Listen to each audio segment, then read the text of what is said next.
Oh, the hero comes, I can hear the drums, and a horse is drawn to the kingdom come. Through the pale moonlight, our hearts ignite to the call. Oh, claim your prize for a crown of stars. In the name of love, be the sacrifice. You and I will stand and fight, our backs to the wall. Oh, hero, hero. Oh,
Alright, welcome everybody to Table Talk Thursday, episode 27. With your co-host. Oh, hello, that's the wrong screen. Indeed it is. That's fine. I'm looking and then it's just like, oh yeah, what's that, boss? You hit properties? Yeah, this is the right screen. This is what I meant to show you. Good job, OBS. That's why I love you sometimes. Not really. Anyway, your host, Dr. Brother Solon, also known as David, and my co-host and friend Dito here. Ready Death 909, also known as Kenneth. And thank you Alright. for joining us on this great episode. Is it the evolution of controllers? Mm-hmm. Beautiful. The super old Xbox controller was so weird. It is bulky as hell. Mm-hmm. But ever since then, they've been fairly similar. Mm-hmm. The first one was weird to hold in your hands. Anyway. Yeah, the Nintendo 64 controller was horrible. That's a preview for a video for some reason. Oh yeah, the N64, the weirdest controller in the world. Yeah. It was still cool. And then the GameCube controller was equally weird too, though. Mm-hmm. But anyway. Alright, so, you want to start off or what? Sure. Alright. So, World Cup 2018, Panama declares public holiday after qualifying. Wow. The Panamanian people love soccer so much, it is now a holiday. That's pretty funny. The president of Panama has declared Wednesday to be a national holiday after the country qualified for the World Cup for the first time ever. Oh, the first time ever? Really? Mm-hmm. Nifty. Juan Carlos Varela said on Twitter, "The voice of the people has been heard. Tomorrow will be a national holiday." You're damn right. The national team beat Costa Rica 2-1 in Panama City on Tuesday. Wow, in Panama City, giving even more precedence for the city in this country. Mm-hmm. The president said public and private workers could take the day off and school classes would be cancelled. That's freaking cool. Yep.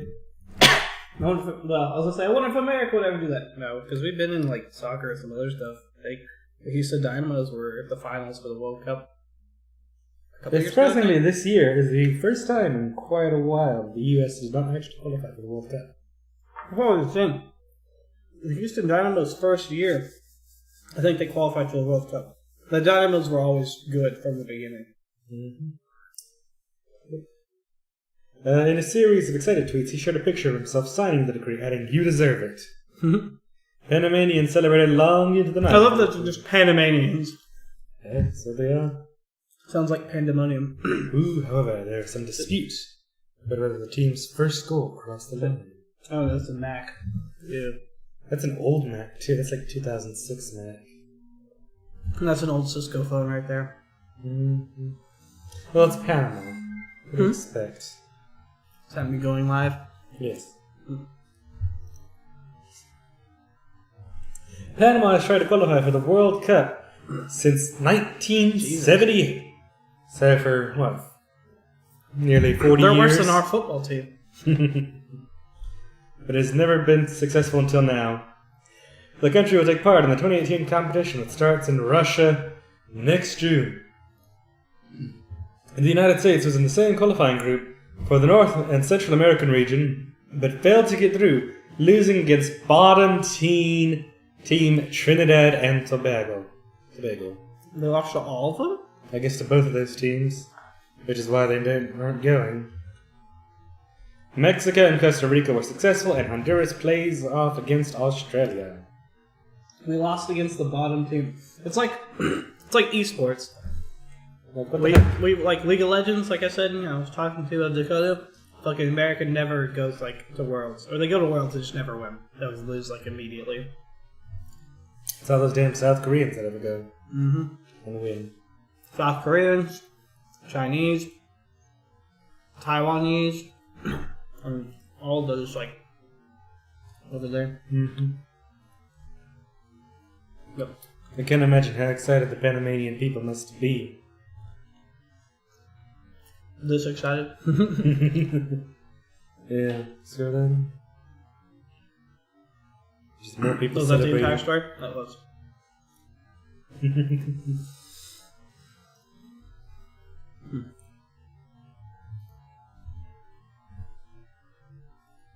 This is a random story. Yep. Americans may eat seafood processed by North Korean workers.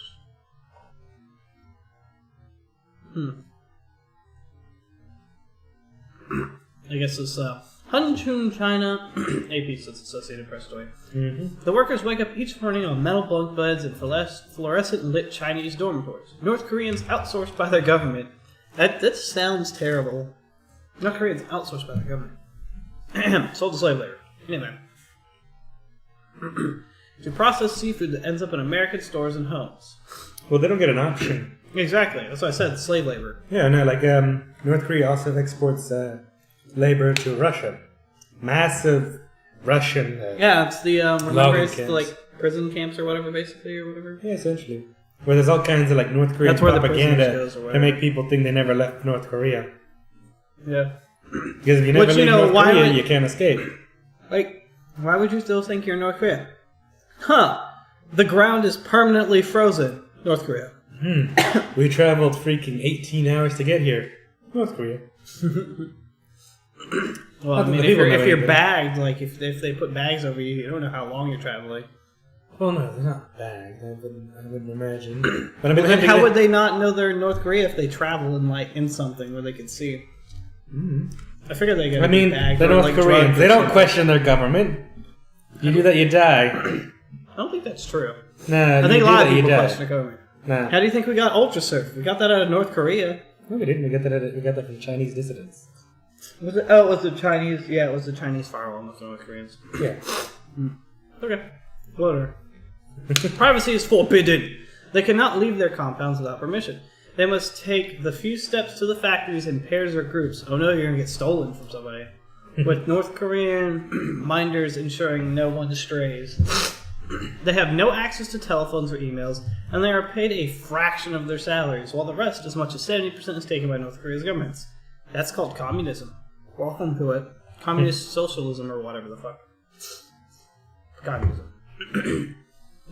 This means Americans buying salmon for dinner at Walmart or Aldi may inadvertently have subsidized the North Korean government as it builds its nuclear weapons program. An Associated Press investigation has found their purchases may also have supported what the United States call modern-day slavery. Exactly what we were just explaining.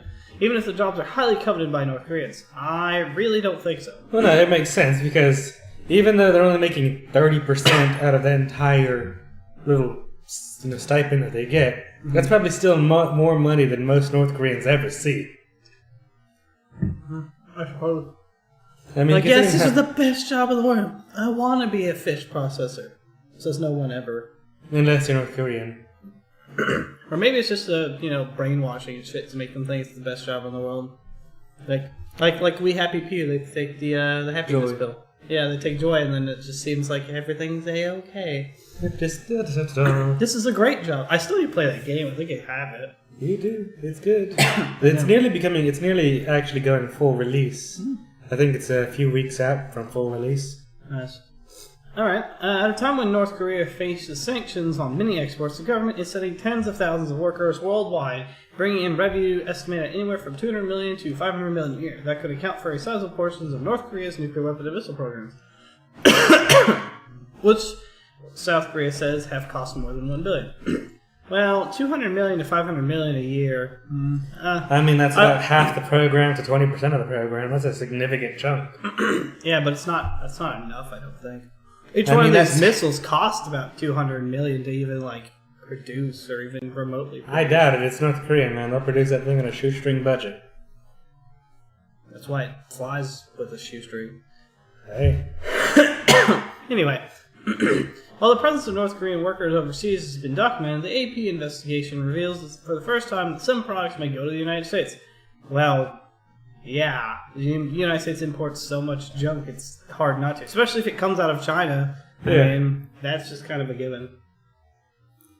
Although, But it's like, we're indirectly subsidizing. I mean, I don't know, I feel like this is like I don't know, just a little bit of, I feel like there's some slight bias in there about don't shop at Walmart and stuff anymore because they subsidize North Koreans. it's not really Right. bias. It's just the facts of the matter is that Walmart and Aldi are buying from China for their salmon, and these salmon farms are Yeah, no, but people are going to Staffed read by that and North they're going to Korea. go like stupid ham and be like, don't buy shit from Walmart. They subsidize North Korea, the enemy. Then buy salmon from Walmart. Yeah. Or Aldi. Which I think Aldi is a like Walmart subsidiary thing. No, I don't think so. Aldi's an independent store. Aldi's also more expensive, and customer service is worse. I didn't think that was possible. Yeah, supposedly, like, people hate Aldi's, but Aldi's have, like, a monopoly on where they are because they're, like, the only people operating. It's like when people like up north, I think, right? No, there's Aldi's down here. Is there? I never Not down here, but in Texas. Like, I remember there's an Aldi up near Orange and Vida. I don't know where that is. It's on the border of between Texas and Louisiana. No wonder why I've never heard of it. It's near Beaumont. Yeah, still speaking Chinese to me. I've been to Beaumont, but I still don't go to. Why would I go to Louisiana? I'm not Trey. Gambling? I don't know. What? Gambling? I've never been gambling in my life. You should go gambling. I should go gambling with no money. That's the best time. Anyway. APL strikes approximately North Korean workers to Canada, Germany, and elsewhere in the European Union. Okay, Besides seafood, AP found North Korean laborers making wood flooring and sewing garments in factories in Hunchun. Those industries also export to the U.S. from Hunchun, but AP did not track specific shipments except for seafood. So yeah, they're making our cheap Chinese clothing, which most of our Chinese clothing comes from Taiwan. Yeah, I was gonna say, like, that's what I knew from my last, the last job, is that they fucking got pallets, like, for a couple thousand, and, like, sold the t-shirts for, like, $20 to $30 each, and, like, these pallets are thousands of shirts for, like, $2,000, and, like, the margin was, like, 1,000%? exponentially thousands, yeah, so I was like, oh, that's gross. Oh, I was like, this pallet is worth $2,000, but when we sell it, it's worth like a couple, almost like a couple $100,000, maybe even almost millions. Yeah, and I'm like, I threw up in my mouth a little when I heard that. I was like, that's gross.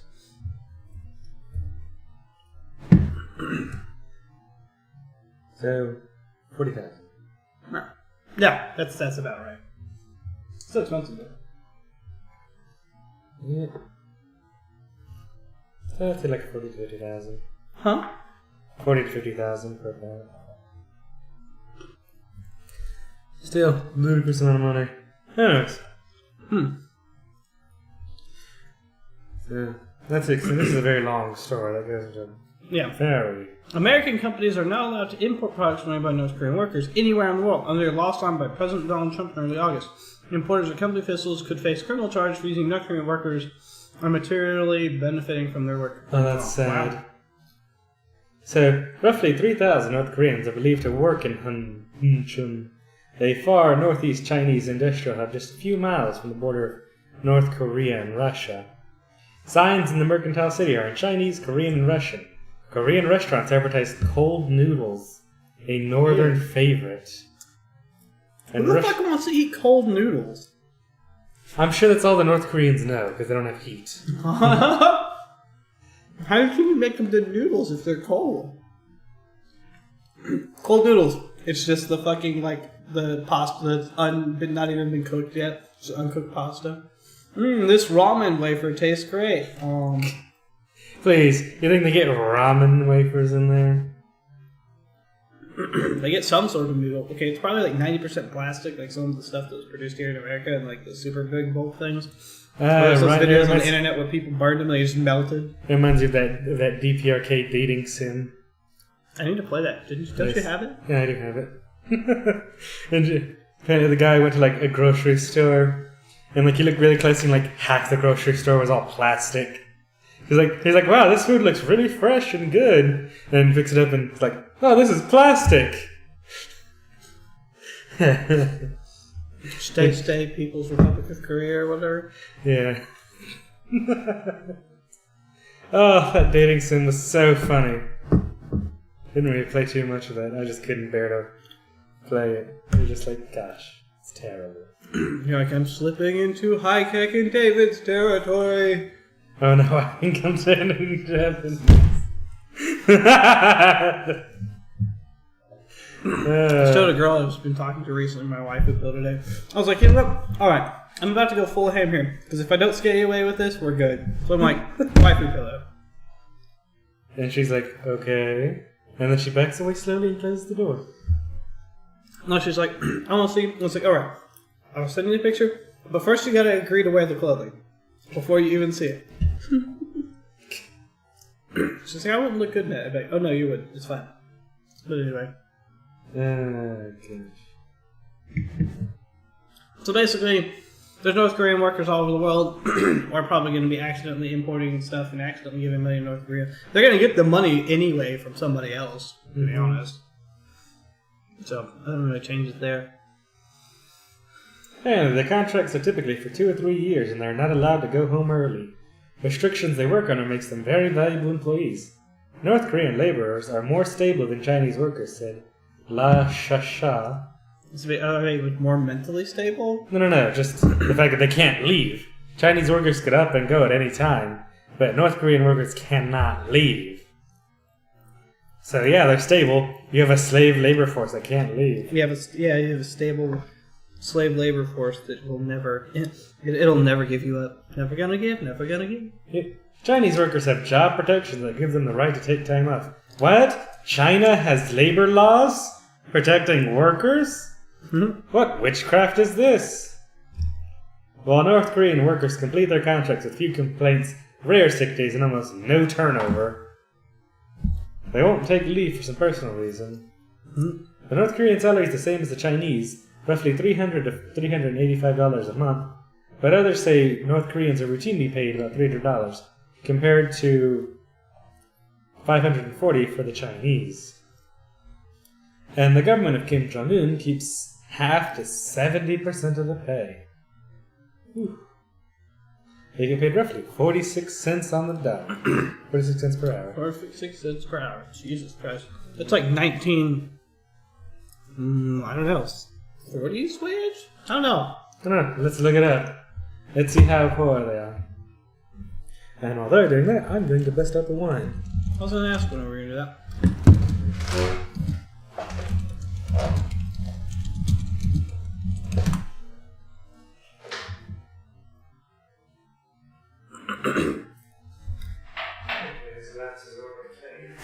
Did you say hopefully or thankfully? Thankfully. Oh, okay. What was the average salary in 1990? So, we're going to start off when you go to the Pepe Gold. You say the Pepe Gold? Pepe. Oh, Pepe. Yeah. Median annual income by level of education, 1990 to 2010. Apparently in 1990, less than 9th grade education got you 12.251. Oh, I guess there's women and stuff. Let's see. Let's go to this website. Oh, there we go. How much you want to drink? I pour big glasses. Or a big glass. As long as it's decent, you don't want to drink it already. So back in 1990, men with less than a 9th grade education got 17,394. With a 9th to 12th grade education, they got 20,000. 20,902. High school completion, they got 26,653. That was the median in annual income. Wow. Since then, it's only doubled.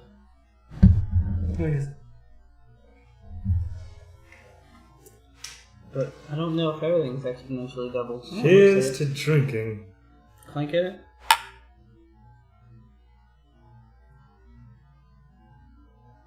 That one's pretty good. It's got a weird taste to it. Some sort of something. I want to say like a flower or something is what it tastes like. I think it's supposed to have like hints like peach.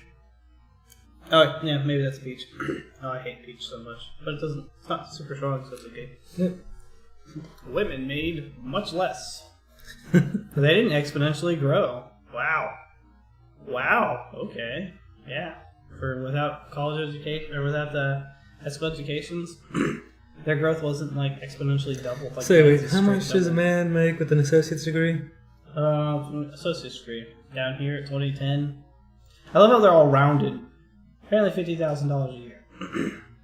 I'm not seeing that. Some college don't agree. 56, I'm seeing like 46,000. 2004. No, it's 2004. Yeah, 40. Well, that's what we were getting. Yeah, no, it's over the same. there. Wait, hold on. It dropped in 2009? Well, yeah, because the Great Recession just hit. Okay, it was 50K in 2008. That's the thing.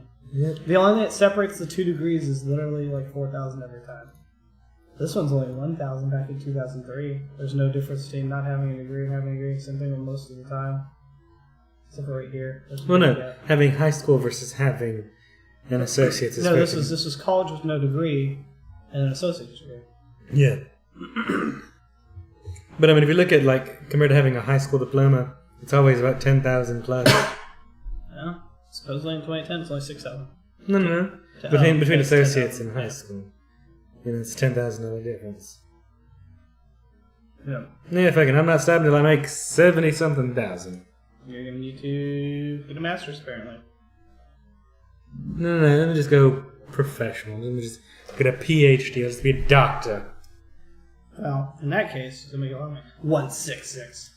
They'll be like, ah, yes, Dr. Kenneth. Dr. Soul. That's fine. Year-round, full-time workers, 25 years or older. Nice. Mm-hmm. Interesting. Alright, well. Indeed. Carry So, on. North Koreans are very poorly paid. Yeah. Alright, now on to the North Korea quick. There you go. I'll let you go with this one. Alright. North Korean earthquake. You almost messed up saying Korean. Korean. That's what you were gonna say. In the country of Korea, Oh, no. The Democratic Republic of Korea. earthquake near nuclear site sparks fear of fresh hydrogen bomb test. Fresh. That shit's fresh, dog. Yo, are we gonna cover the story about the Eminem's diss track to the Trump? No, but we can. It's pretty funny. I haven't heard it, but I just see social media lining up about it. So it's probably funny. Let's toss it into tech. Okay. Or stupid and crazy. Yeah, another one. U.S. Geological Survey says it is Man, recorded this is last updated 2 hours ago. a 2.9 quake around 23 kilometers north of Sungjai-Beigam. Can't spell it. Sungjibegam. Yeah, I guess so. I guess. I don't speak Korean. I don't either. I only like half-assed Japanese. Konnichiwa. I'm sorry, that was terrible. Yeah. A 2.9 earthquake has been recorded close to a nuclear testing site in North Korea. A US-based monitor has said, fueling the fears the country has tested another hydrogen bomb. The US Geological Survey says it's recorded the quake around 23 kilometers north of Sungjai-Beigam, a known North Korean nuclear testing site. Although analysts cannot be 100% sure the quake is a result of a nuclear test, it shares many characteristics with past tests.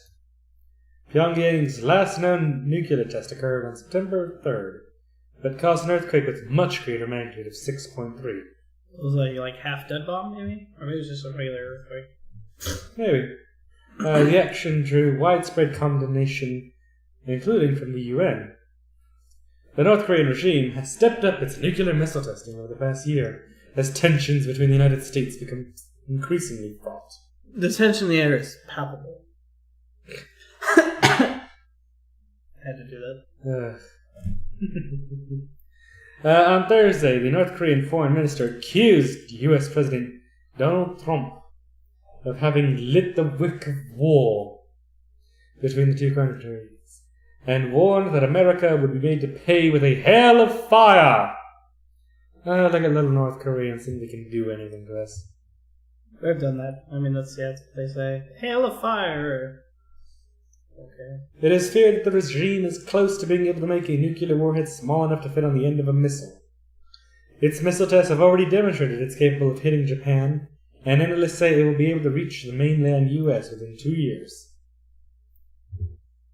In August, Trump threatened North Korea with fire and fury like the world has never seen if it continued its nuclear program. To which it responded by threatening to attack the island of Guam, the nearest U.S. territory Goodbye, to the tacos, country. people. You pointy stick, grass hut having people. We love you, though. We knew people from Guam.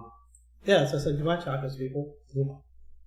They live here in the U.S. anyway, so that's all good. Yeah. During an address to the UN General Assembly in September, Mr. Trump claimed the U.S. would totally destroy North Korea. Oh yeah, we'll totally destroy those guys. But Yeah, I love that Trump went to a world assembly, an assembly of world leaders to talk about how he was going to destroy an entire country. Yeah, and my point still remains. Did anybody say anything against him? No. They probably gave him really stupid looks. They laughed at him. Yeah, I was gonna say, but then they're just like, Senor Trump, no. Like, that'd be funny if Mexico's person there. No, Senor Trump, no. Well, the president of Mexico doesn't really like Donald Trump. Nobody likes Donald Trump. No. We didn't even like Donald Trump. Okay, I'm gonna call this now, so I can look back on this in 3 years. I swear to God, if we elect Trump again, I'm gonna do something drastic. Like move to Canada? America's hat? No, I don't want to be America's hat. I'll still be inadvertently attached to America. I'd rather move to Japan. I've heard good things about Sweden. Yeah. Will Twist be old enough for me to go live with them? No. Twist, can I live with you, buddy? I need a place to live. Yeah. He went further by repeatedly mocking North Korean leader Kim Jong-un, referring to him as Rocket Man, and saying he was on a suicide mission. Rocket Man. The test came as U.S. White House Chief of Staff General John Kelly said he thought the North Korean nuclear threat was manageable. Although Trump thought the diplomatic attempts to negotiate with North Korea were a waste of time, General Kelly said he hopes diplomatic measures will work before the nation develops further weapons. He said this happened yet, no? I said, has it happened yet? No. Yeah. He said there's already a great concern about Americans who live in Guam. North Korea in August threatened to fire a salvo of intermediate-range missiles to the U.S. Pacific Island territory, a major military hub to the U.S. bombers that periodically fly missions over the divided North Korean peninsula. Right now, we think the threat is manageable, but added that the situation could become more problematic over time if North Korea's capability grows beyond where it is today. That's how diplomacy works. I mean, if not diplomacy, if regular diplomacy doesn't work, we have American diplomacy. Which is fire and fury, the likes of which the world's never seen. That's basically going to be like, alright, we're going to invade North Korea and pull another Iraq and every other Vietnam. Yeah. Well, at least we have a decent reason this time. And before, it's still oil somehow. Oil, natural gas. There's nothing there. There's no oil or natural gas. That's what I'm saying. We might actually have literally one reason for once. Maybe that's why we haven't gone to war with them yet. If they had something, like some strategic resource, I'm pretty sure we would have just stuck a flag in their ass, probably. Kim Jong-un, bend over. Ho ho! Oh! Because we're probably just like, go away. You have nothing we want. We don't want to conquer you right now. Stop it. It's like playing Total Warhammer, just having that one little dude across the map. It's like, we're at war with you. It's just like, go away. Like, you can't even touch us. Yeah, that's what Trooper told me. Oh, they're way at the north of the map. And then, within 2 turns, I had an army that took over one of my cities. And it's like, what the hell? He's like, I've got declared war on from miles away like that before. Nothing's ever happened. Because he told me, he assured me everything was okay. I was like, fine. Do I need to worry? No, it's fine. Okay, cool. And then just 2 turns later, a dude appears outside one of my cities. And he's just like, I'm like, oh. Well, I can't do anything now. Yeah. You lied to me, Trooper. You were my strategist. My strategist, yeah. It happens. It's kind of unfortunate for Chief of Staff John Kelly. Apparently, the White House is falling apart. Apparently, so many people in the White House hate the president, and the president, apparently, according to some White House insiders, said that he hates everybody in his administration outside of a handful of people. General John Kelly is apparently quite stressed over attempting to manage Trump and keep him away from people. It's just I think this is the first time in American history where I think I'm going to hold on to the nuclear football. Yeah, no, apparently he's working overtime to try and sequester the president to prevent him from, I guess, getting mad at people or saying something stupid. That is a like full time, like they need to hire an outside company to do that. Like they need to hire basically a Secret Service team just for that. You know how hard that is? Because that man is... He still has Twitter. Yeah. I'm surprised that nobody's hacked his Twitter or just fucking with it. Yeah. Well, that's the thing that they told everybody who was coming into the White House was that their IT staff basically said, assume all of your phones have been compromised. Throw them away. They just like, you're in the White House now. All of your stuff's already compromised. Get rid of it. That's funny. I mean, that's why the president has an iPhone, and the only app on it is Twitter. Nothing else. Because it's not a secure phone. So he can't do anything on it. It's just Twitter. Twitter itself is unsecure, probably. Yeah, no doubt. But that's just all he has in there, so it doesn't really make a big difference if somebody hacks it. Yeah, that's interesting. Just got like an old school Band-Aid over the cameras and shit. Alright, carrying on. Video of a topless woman. That's all I needed to see right there.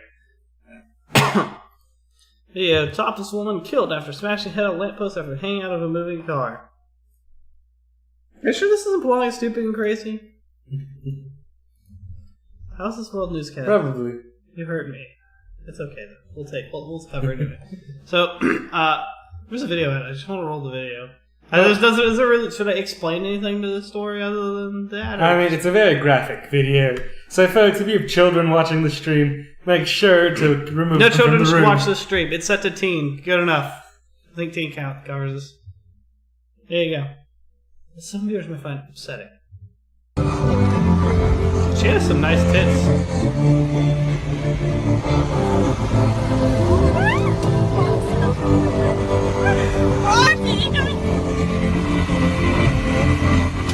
Oh, slow-mo. What? There was nothing there. Is that the video? Yeah, I guess so. I guess they cut it. It's probably for the best. Alright, well, whatever. That doesn't really count as one stuff. Cover another.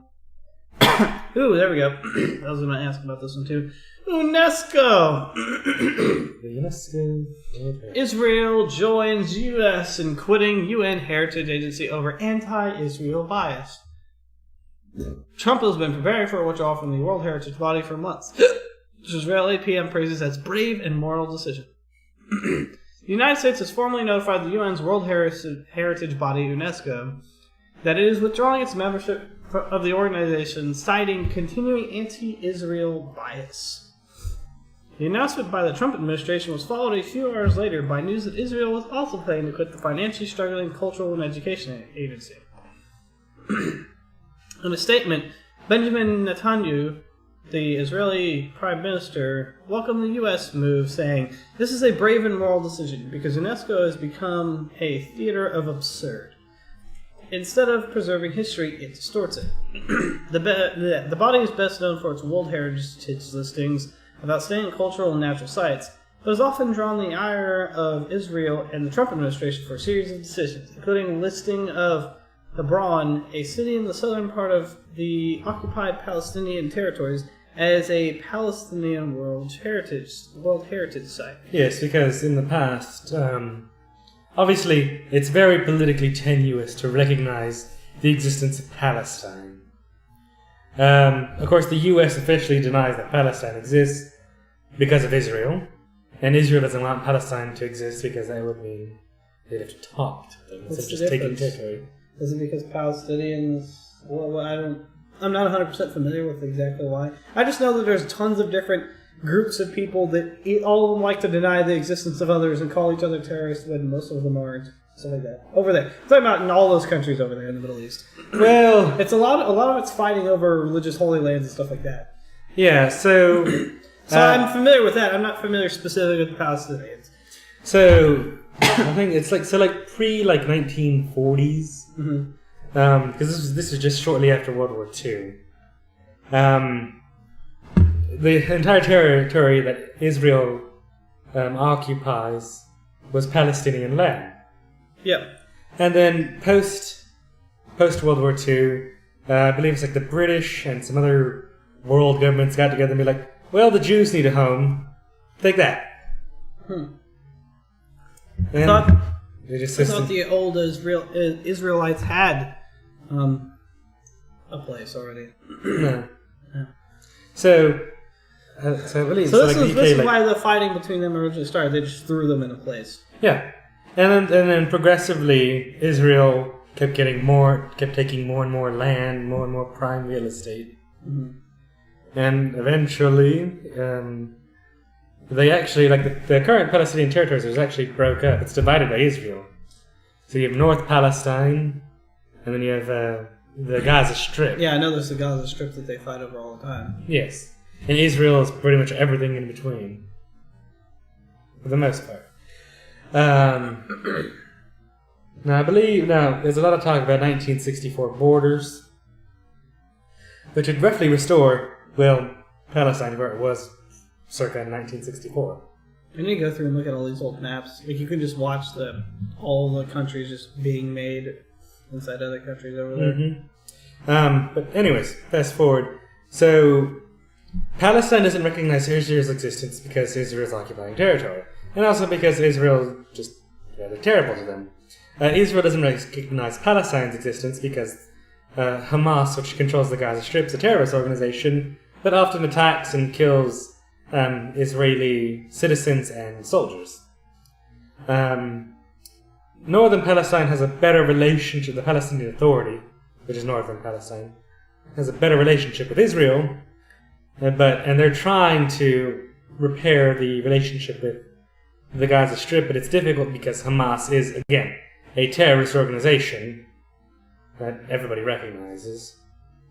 So, Palestinian in, I think, 2010, or I think maybe 2012 or whatever, was recognized as a government by UNESCO. Which UNESCO, if you may not know, is just they're an organization of the UN that basically lists these are World Heritage Sites. These are sites of great historic and cultural importance to the world, and things that should be protected. So UNESCO, that's pretty much all UNESCO does, as well as promoting cultural and other things around the world. It's a very small part of the UN. It's rather underfunded and it doesn't really do much. People who do or don't do anything with UNESCO, it's more of a moral thing. It's more of a showing this is where we stand without actually doing anything concrete to actually do anything. It's virtue signaling, that's the word. This is all just big old virtue signaling. Because apparently the United States hasn't been a part of the UNESCO till about 2010. Because Reagan actually got them out of it in about the 70s. Because apparently he accused them of being anti-US and pro-Soviet. So then he got us out of there and took our $88 million in funding, which was about 22% of UNESCO's funding. Wow. So, yeah. Interesting. Alright. UNESCO's Director General, Irina Bokova, expressed her profound regret over the U.S. decision. This is not just about World Heritage, she said, describing the withdrawal as a loss to both the organization and the U.S. At the time when conflicts continue to tear apart societies across the world, it is deeply regrettable for the United States to withdraw from the United Nations agency promoting education for peace and protecting culture under attack. She added, "This is a loss to the United Nations family. This is a loss for multilateralism." Disclosing the U.S. government's decision, the State Department said in a statement it would seek to remain engaged as a non-member observer state in order to contribute U.S. views, perspectives, and expertise. That sounds like something we do. We're not going to join you. We're just going to impose our will upon you. That's what we do. Yeah. Jeez. The statement added, the decision was not taken lightly and reflects the U.S. concerns with mounting arrears at UNESCO, the need for fundamental reform in the organization, and continuing anti-Israel bias at UNESCO. The U.S. State Department said the withdrawal will take effect on 31st of December 2018, which is later this year. In 2011, the U.S. canceled its budget contribution to UNESCO in protest against the admission of Palestine as a full member. Israeli Ambassador Danny Danon. Are we sure that's not just an American guy? It sounds so stupid. Danny Danon. Double D. Said the U.S. withdrawal was proof that the absurd and shameful resolutions against Israel have consequences. Ew, saying it like that's ominous, certainly. Then said today is a new day at the UN where there is a price to pay for discrimination against Israel. So recognizing Palestine is discrimination against Israel. Somehow. I don't know if that, as a personal view person, I don't think it's necessarily true. Like I said, I have to go back and look through history and see, exactly what's right. But if what he's explained is exactly how it is, then they exist and they're people too. Yeah, generally. They're real people. Although the main problem is Hamas. Because Hamas is a terrorist organization. That's probably why. And Hamas controls the Gaza Strip, and the Gaza Strip's in severe poverty. They don't have electricity. We bombed the shit out They of it. don't have water. They have 3 hours of electricity a day, maybe. Yeah. They have no infrastructure. Most of the houses have been destroyed. The people live under constant Israeli security.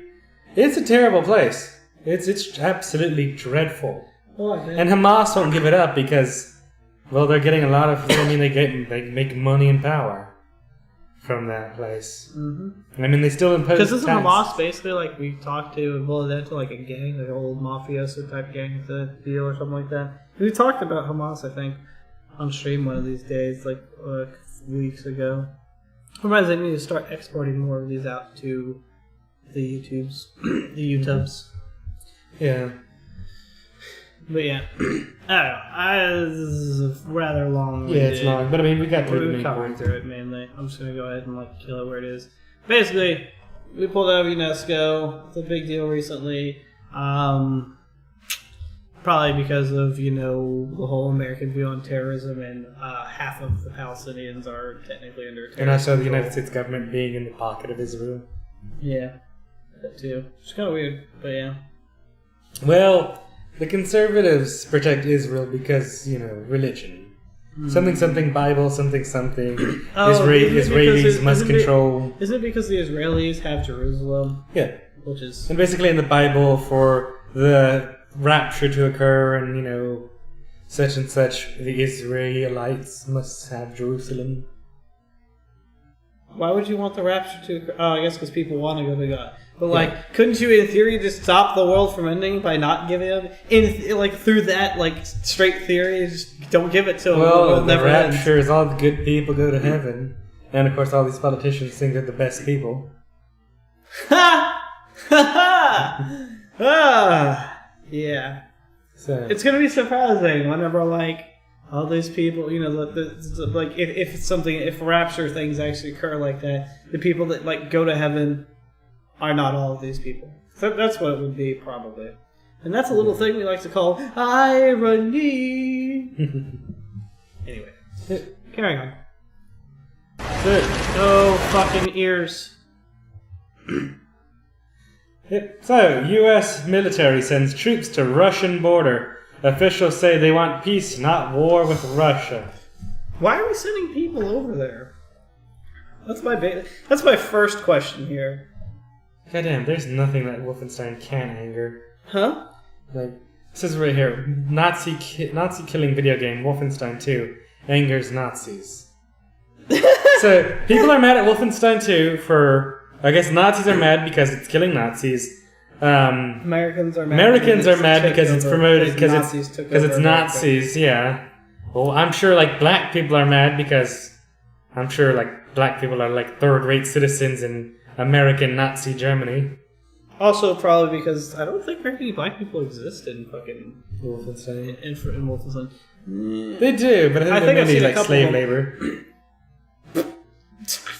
No, I think there's a couple within the fighting force. I think there's within one or America, something. I mean, she's a main, not a main character. Yeah, she's the main character to the story. Is there a black woman? Yeah, it's a black woman. Yeah, So Wolfenstein 2 or 1? 2. I thought there was a black man also. I think there was. I don't think there was Wolfenstein. I think like there was a black man that was a part of one of the resistance groups you had to Yeah. play. I didn't even finish the Wolfenstein one. I need to. I It like was a good Wolfenstein. game. It's so action packed and it runs off of the same like id Doom engine thing. And it's just so smooth and beautiful. It's also hard sometimes, like to figure out where the hell I'm going. Yeah, you should play it, definitely. I said you should play it. I mean, I have it and I own it. And I did play it like reasonably far. Maybe I'll even watch your stream if you do. Huh? So maybe I'll watch your stream if you do. Somehow I don't think so. Ken, have you finished it? Why are you gonna watch me? Because I like people watching. I like watching people play video games. I like watching people playing video games. What? Can I get something that's... Yeah, I don't know. You don't do anything recently. I want us all to just play games together instead of watching people play games, though. But anyway. Anyways, carry on. Russia has accused the United States of violating a peace treaty between Moscow and the Western military pact NATO after the Pentagon deployed a new force in the tense Baltic region. It's the latest of several Western moves seen as provocations by Russia, which has vowed to respond. The US announced Thursday the arrival of the 2nd Cavalry Regiment in a Polish NATO outpost located about 100 miles from Russia's militarized enclave of Kaliningrad. The troops are part of Washington's... Kaliningrad, I think, is what it is. Because it's Kaliningrad. Kaliningrad?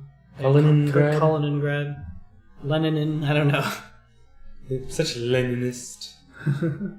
The troops are part of Washington's latest efforts to bolster allied nations against what they perceive to be a military threat from neighboring Russia. Well, considering Moscow illegally took fucking Crimea, has tried to invade Georgia and its surrounding neighbors, it wouldn't surprise me. Moscow, however, has accused the US and its NATO allies of undermining Russia's own security by surrounding it with hostile forces. So suddenly, your allies are now your enemies, and now they're undermining your security. I see how it is, Russia. We're going Cold War. Everybody who's we already knew that. Everybody who's not you is your enemy. We already knew that. I already knew that.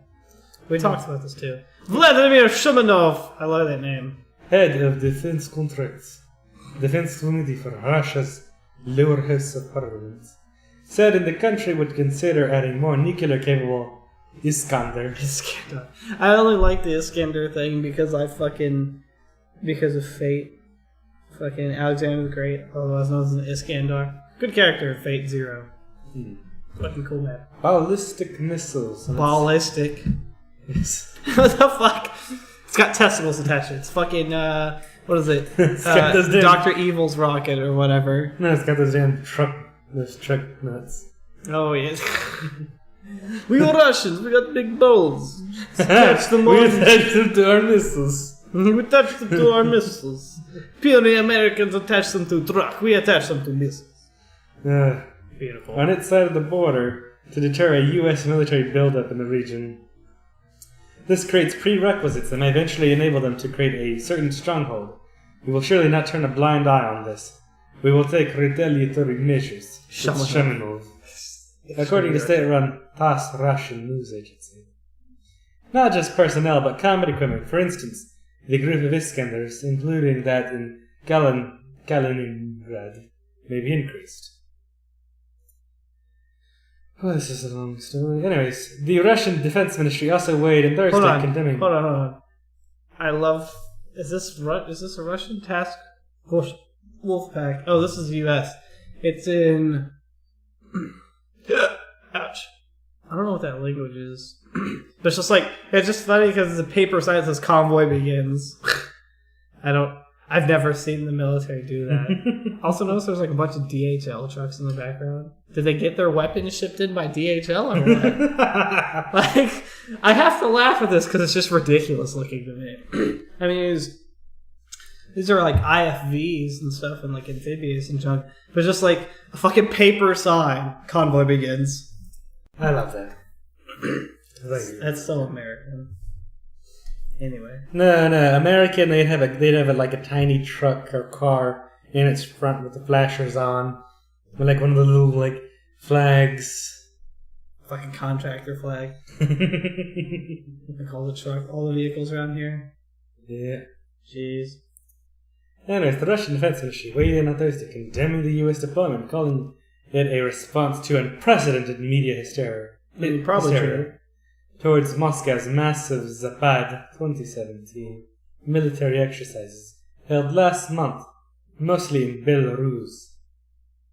TASS reported a number of Western outlets speculated on how the large-scale Russian military mobilization may have permanent effects in the region, something Moscow denied. Didn't we respond by having like the games up there? Yeah, we've had war games right on the border. Yeah. Same thing with our pissing match with North Korea. We're just like, oh yeah, bombard the beach right next to North Korea. Because I mean, that's what we're doing. We're just having pissing matches. We're basically Cold War. Yeah. Yep. Yeah. Fucking Donald Trump's gonna get us into the Cold War. And probably Cold War proper, actual war, not Cold War pissing match. Like, somebody's gonna fuck up somewhere under his command. Which is, no, it's not going to fuck up, it's going to be on purpose, because he's going to command somebody, and somebody's going to be dumb enough to listen to him. He's going to, like, directly call. I mean, look at this. Some little dude in command. What are you looking at? The temperatures. Oh, you're 0. Oh, your temperatures are actually really fucking high. That's bad. I know. Because Oh, the fucking fans 0, don't work. Yeah. Wow. Yeah, no, you definitely still set it in. I thought you said you got it working last night. I got, like, the CPU fan working, and then I restarted, and then it stopped working. Yep. So you're still sending it in, right? I'm gonna have to. I mean, you can always... I don't know.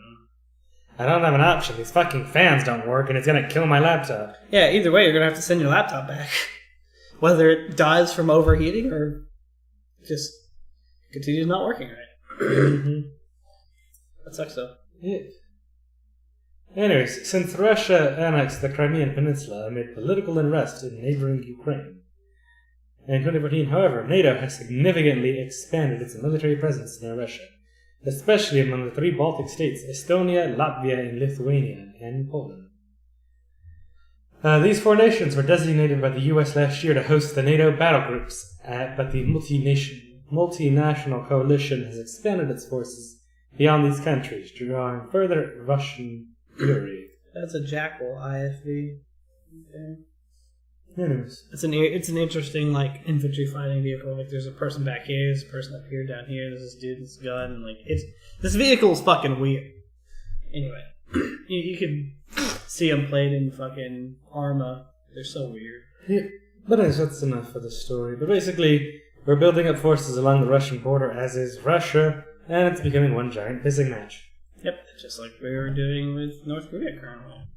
Well, see, the biggest problem here is we're pissing off the Russians, or pissing off the North Koreans, which we could, like, strategically, I'm going to just think about how many forces we have. Like I said, we can easily wipe North Korea off the map.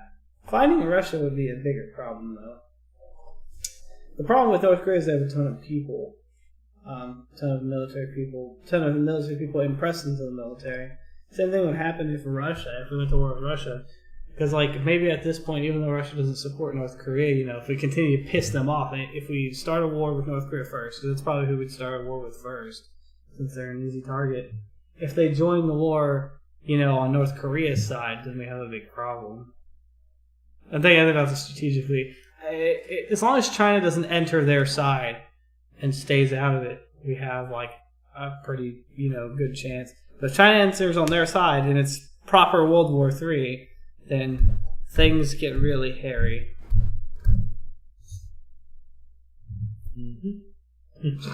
You just fucking look at their imager in the middle of the talk show. What a dick. Anyway, As if you're not on your phone every time I'm in a story. I mean, I just check a text. I'm At just least I checking muted it on images. stream. Britain jailed for drinking in Dubai faces 3 years for touching man's hip. What? What? Jamie Herron, a 27-year-old electrician from Stirling, is to appeal against 30-day jail sentence for drinking in a bar that was handed down in Absentina. There. A British man facing a possible 3-year jail sentence in Dubai over claims that he touched a man on the hip in a bar has in the meantime been sentenced to a month in jail for making a rude gesture and drinking alcohol. What is this? It's just like... I mean, like, what? But for them, it's just like, Yeah, that's their version of the middle finger. it's ridiculous. That is stupid. It's like, oh no, he might be gay. Stone him. I guess that's true. Oh no, you touched a man's hip. What if he was moving you the fuck out of the way? Because you were probably in the way. Yeah. Because you're in Dubai. I feel like a lot of the Middle Easterners in Dubai are assholes. And that's the thing. So this man was at a bar, okay, drinking. And he's being sentenced to a month in jail for touching a man on the hip, making a rude gesture, and drinking alcohol in a bar. No. He's getting the month in jail for making the rude gesture and drinking. That's what this says. He's getting possibly the 3 years or whatever for touching a man on the hip. Mm-hmm. Oh, but this man wears regular clothing. Other men should be afraid of their homosexuality and like they'll rape him or something. The Middle Eastern culture. Oh no, I've seen his ankles. I want that ass. What? It's their way of thinking anyway. Pretty much. Anyway, the campaign organization detained in Dubai, DID, said Jamie Heron has been sentenced in absentia for 30 to 30 days. Or absentia? Yeah. Absentia, whatever. I'm just going to call it absentia. Either way, probably works. Potato, potato. To 30 days in prison for the action entering here. Yeah. Excuse me. Oof, that's rude. Hardcore. Eating those things and drinking that wine is not okay for me. But I'm gonna drink more tonight. You bet your sweet ass. That's reasonably good. God damn, this is hot. Huh? This is hot. Oh, I bet. Is it to the point where it's burning your fingers if you touch it? Yes, just feel right here. Oops. Good thing there was no wine in there. Ow, yeah, that's the bad shit. Yes. That's what I know laptops usually do. His representative said he is to appeal against his conviction. His 27-year-old electrician from Sober also faces up to 3 years in jail after he is alleged to have touched a man on his hip in a bar to avoid spilling a drink. There we go! Like, move the fuck out of the way, sir. Basically. I guess you should have just gone to the side and just slammed him to the ground. Probably would have been less fucking jail. hockey check that just... Hey, but it probably would have gotten less time. No, that means you hit a man. You're gay. What? You hit a man. Stoned! Stoned that man. His lawyers have submitted an appeal and are expecting a judgment on the 22nd of October for at least one of the cases. If I was him, I would have been like, no, calling a lawyer, and I'm going to the fucking... embassy or whatever. To the embassy. And then once they're in the embassy, I'd be like, get me the fuck out of here. I hope it can be sorted out, but I already didn't think it would have went on for so many months in the first place. I've lost my job, I'm in debt now, I may be going to prison, and all this for a 2-day stopover. Goddamn. Ah, fuck. It's just unbelievable. I'm still in shock that it actually happened. In relation to the other charge, Heron is said to have been holding a drink, moving through a crowded bar, and holding a hand in front of him to avoid spilling it on himself or others. Yeah? He then touched a man on his hip to avoid impact. The organization claims it was only after Heron and his friend sat at a table that the man who had been touched seemed aggravated. Police arrived on the scene 20 to 30 minutes later and arrested Heron, according to his representatives. He was then said to have been charged with public indecency, locked up for 5 days in Barsha prison, then released after bail with his passport confiscated. What? So he couldn't run. Yeah. If like that, I'd be like, okay, I won't fly then. Fucking grab a boat and get the hell out of there. He has since lost his job and spent more than £30,000 in expenses and legal fees, having already been stuck there for 3 months. Jesus. A foreign Commonwealth spokesman said, "We have been in contact with a British man following his arrest in Dubai in July.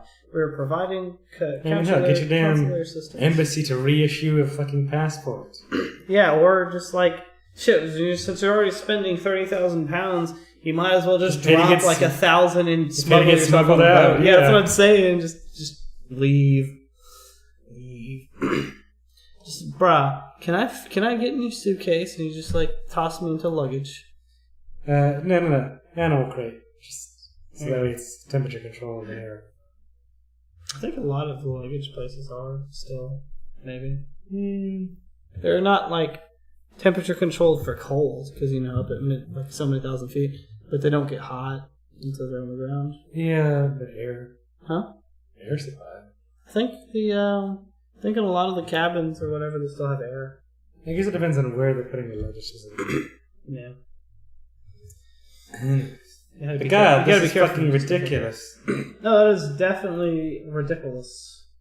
The goddamn British citizens is like, you touched a man's hip. That means you're dead. You touched a man's hip. You might be the homosexual. Therefore, you're going to jail for a long time, buddy. Where you will then become a homosexual. Have to Ramon. You know, the numbers of all of this tell a story, too. So, Texas inmates pool commissary funds to donate $53,000 to Hurricane Harvey relief. Wow. Goddamn. Even our fucking prisoners are pulling money. Which is terrible because they're the ones getting ripped off the most. Mm-hmm. As we've covered repeatedly in the past. So there's telephone calls and such. Yep. They might be convicted criminals, but when it came to the heartbreaking devastation left by Hurricane Harvey this summer, they became heroes, sort of. Or heroes of sort. Inmates in Texas's criminal justice system wanted to help those impacted by the Category 4 hurricane, which caused $200 billion in damage in the state.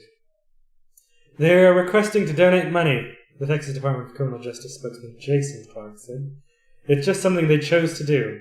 Nearly 6,600 Texas prisoners have donated more than $53,000 of their commissary funds to the American Red Cross. Too bad they donated wrong. But anyway, other than that, still a nice gesture for people that are locked up. Yeah, go to Charity Guide. Google Charity Guide.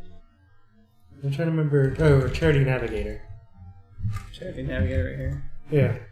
So this is the site that you use if you want to make sure charity's good. So click on that. This is about a charitable organization, alright? Let's look at the Red Cross. Let's see what Charity Navigator has to say about that. There was a... Just right there.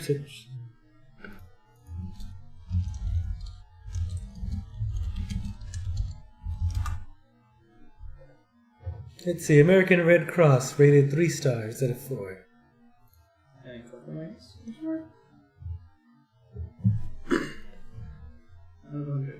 Financial 77.5. Accountability transformation 93. So apparently their financials are rather poorly rated. Other trades, And about- expansion, the program services, fundraising efficiency. Marketing. So apparently, Program expenses growth. Liabilities to assets.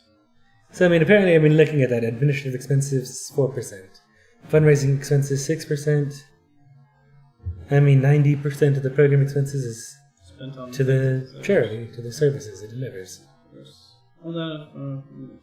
American recent 990s filed IRS. So what's that? Currency. Denver privacy policy board member. So it's made goddamn $500 million in gifts, contributions, and then so holy shit! Total revenue $2.7 billion. Jeez. And total funds. Program service revenue, total contributions. This one. Program service revenue. That's this stuff, I guess. Total contributions for government grants. Fundraising ads. So is that 46 million? That is million. Mm-hmm. Jeez. 18 million in fundraisers. So administrative expense. 500 million in just charity gifts. Yep. So 118 million in administrative fees. 180 million. Expenses. Oh, this is the program expenses. So they spend 6.5. So they spend more. And they're running in the red. Yeah. But they still have net assets of 1.5 billion. So I don't know how that compares to other charities. Go look up Doctors Without Borders.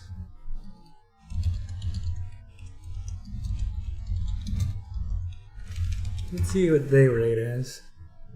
That's Doctors Without Borders US. Sure, that works. Which they rate as 4 stars. They are one of the highest rated for transparency and financiability. That's very good. Transparency score.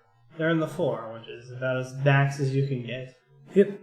And look at their program expenses: 88%, 1% on administrative, 10% on fundraising, And then 13% on program growth. Yeah, grows.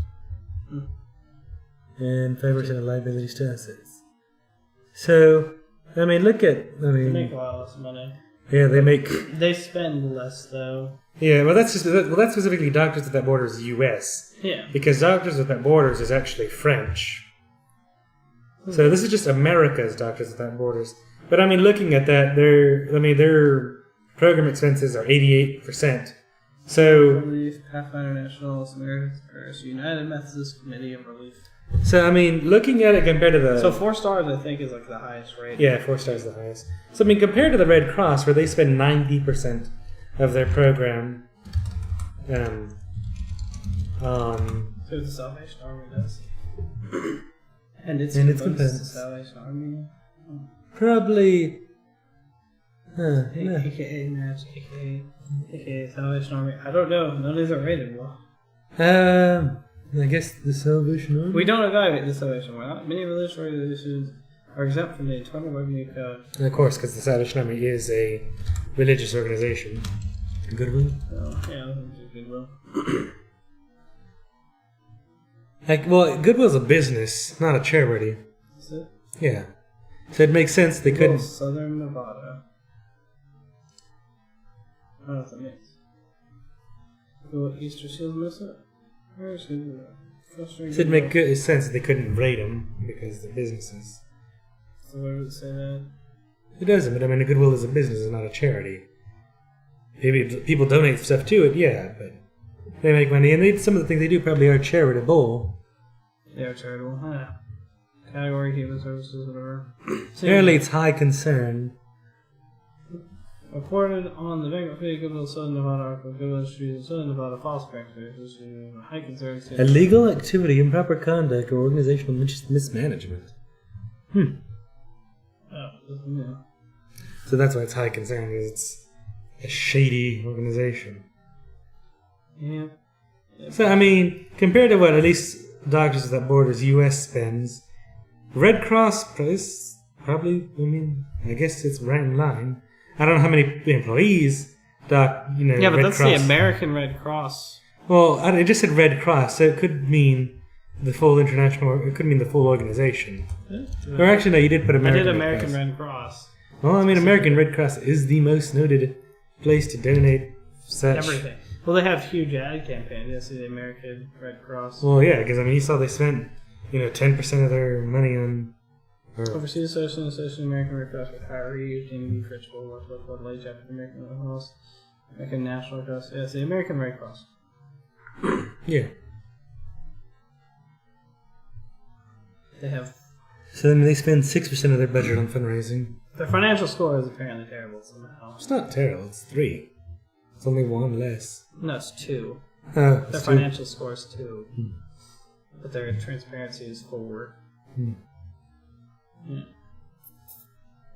It's just weird. Unlimited expenses. They spend more than they make every year, it looks like. I don't know. Sometimes. I mean, that year, that was a particularly good year, 2013. Oh, no, that's right. They make more than they spend. Barely. Except for this one they made. That one was pretty good, $200 million. I bet the end of this year should see something like that because of the Harvey and all the hurricane reliefs. They got a ton of money. Well, no, because I mean, they spend 90% of what they get, so. No, but I'm saying, like, this is probably what happened in 2013, because it was 2013 Haiti? No, Haiti was years before that. Uh-huh. Haiti, I think it's been like a decade since Haiti. Was it? Yeah. No, I thought that Haiti was like... No, look it up. Within Haiti, more recently of No. our lifetime. Haiti was quite a while ago, I believe. Is it Haiti earthquake? My brain. Yeah, so 2010. So, still more recent, but... 7 years ago. Yeah.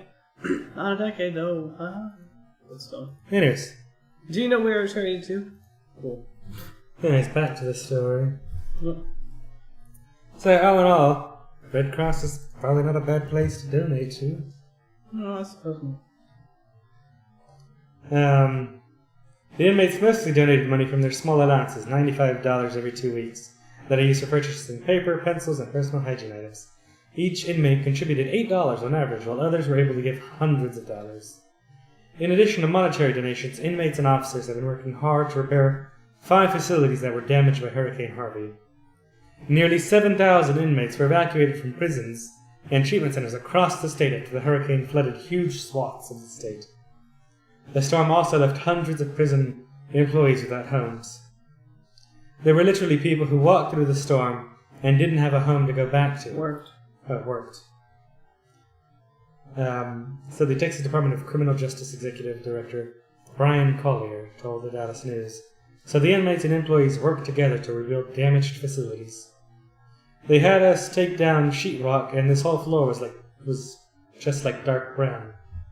You couldn't even see the floor. It's an inmate, trusty Adam Hernandez. Terrell prison employee Sharika Patterson, whose home was destroyed by the storm, said she's trying to remain positive while she works in repairs. I'm working. I've got to move forward. I try to laugh to keep from crying. State Department of Corrections, I don't know how much damage it cost, but I've already spent $3 million in overtime wages. Well, that's good that even Texas inmates are getting in on it and putting money together. Mm-hmm. I mean, shit, these people don't have shit. They're still putting money in. Yep. Alright. Keeping the inmate train going. I was actually about to say it. Let's see how people are doing in California. 200 female inmates are fighting fires in California. The incarcerated women work for $2 per day plus $1 per hour for time on the fire line. That is terrible for the life-risking work they're doing. That's slave labor. Pretty much. That's horribly terrible. Before they head out, the women pack plenty of water, at least 2 canteens and a Camelback hydration system each, along with extra safety glasses, snacks, and ready-to-eat meals in case the shift runs long.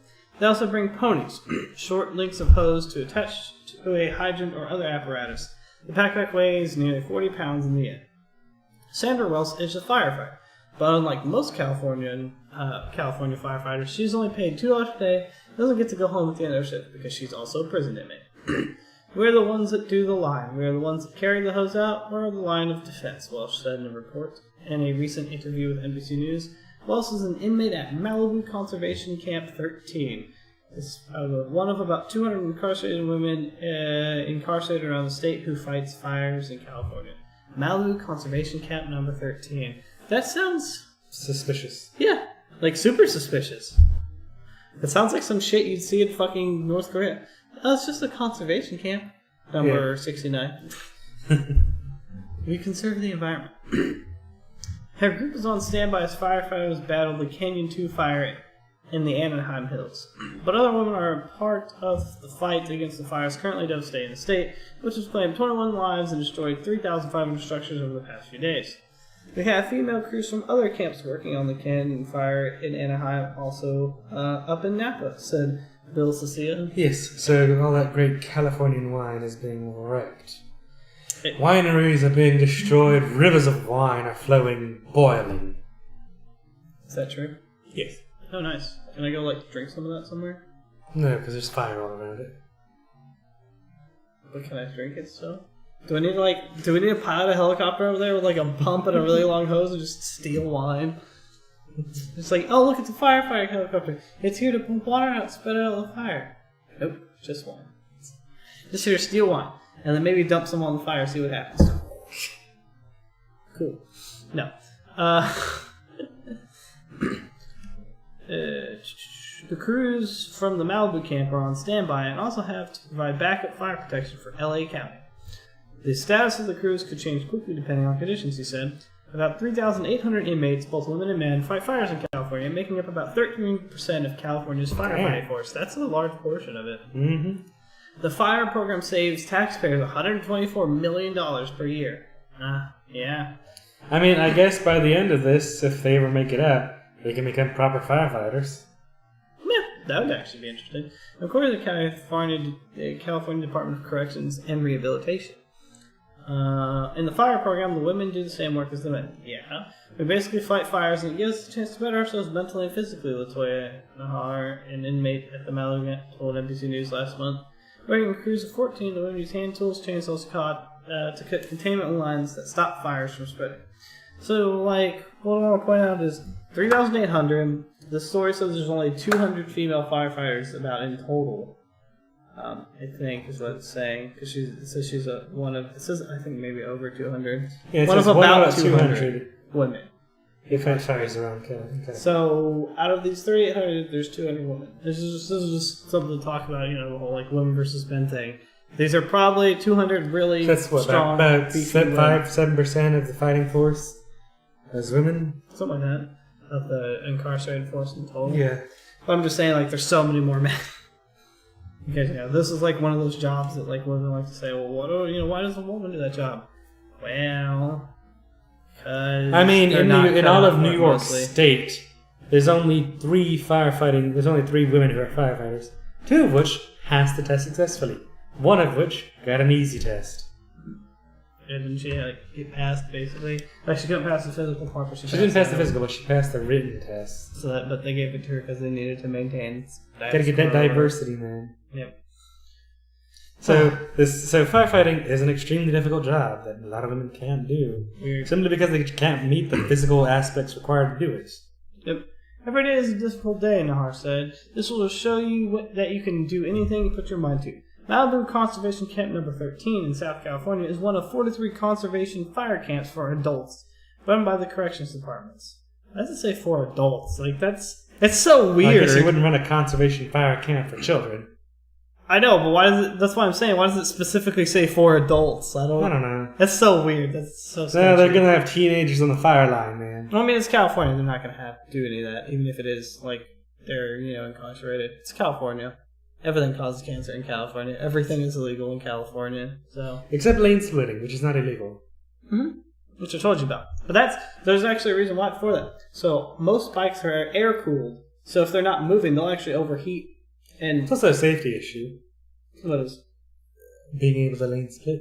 Not for people that are not for places that accept it and like it becomes law and they teach it. It's not a safety issue for anybody. No. Well, it's a good thing because there are places without lane splitting.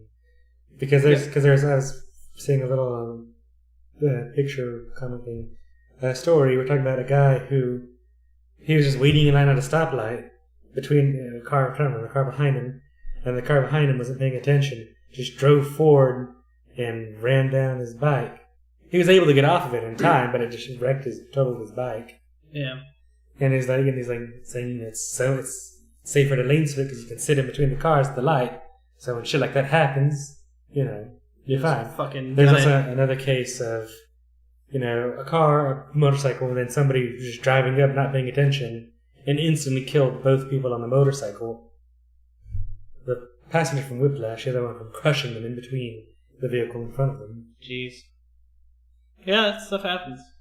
I mean, I still want to ride my bike. So a good around. rule of thumb, and that's what they teach you when you take driver's ed and all that jazz, is to, be able to see the bottom of their tire on the road. Mm-hmm. One person put it as a metaphor of make it look like you're parking their tire on your hood. I don't remember that, but yeah, my teacher taught me the whole. So it gives you enough space you see the tire, so that you can move around them, and if you get hit, you're not gonna run into them. Yeah. The only time it's hard to do that is in super hardcore metropolitan areas where you have to squeeze them for stuff, kind of like Houston or Austin. And that's where that doesn't really apply very well. Here in our town, you could do it easy. But in Austin and stuff, like when you have to squeeze so many people between like 100 foot of intersection, like when there's lights stacked up back to back, it's hard to do that. Like your dad was saying, it's just very hard. Mm-hmm. I mean, hell, we saw that with that damn Malibu, that damn Mustang was practically in our damn lane. Yeah.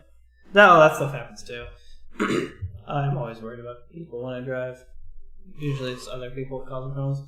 Anyway, and one of 3 such camps for female inmates. There's only 3 female inmate camps. Inmates in the camps work hundreds of fires each year. Women at the Malibu camp, for example, have been called up to 177 fires so far. Jesus Christ. This year, Sesha said. Sandra Wells decided to volunteer in the program for the sake of her 2 children. The prison trip has taken a lot out of their lives, and I wanted them to have something to hold on to. Welsh, who is also at the Malibu camp, told NBC News, "My mom's a firefighter. I might be an inmate firefighter, but I'm a firefighter. Inmates must volunteer to be in the program And there are many benefits that motivate the women to sign up, said Sessions of the Corrections Department. They get paid better than any other prison job, he said. The pay is $2 per day in camp and $1 per hour for time on the firing line. Can we at least get them paid minimum wage? Something, jeez. Being housed at the camp is an improvement over the confines of the traditional prison behind an electric fence, he said. Another incentive is that inmate firefighters earn 2 days off their sentence for each day they're in the fire camp. Oh! Hell yeah, I'd volunteer then, jeez. Each day is 2 days, so it's technically 3 days per day. Well, I don't know. It just says... Because that's 2 days off their sentence. Oh no, it says... Well, it says they earn 1 day for each day of good behavior, so I guess it is 3 days. But yeah, earn 2 days off their sentence for each day they're in the fire camp, as compared to other camp inmates who can earn just 1 day for each day of good behavior. Yeah.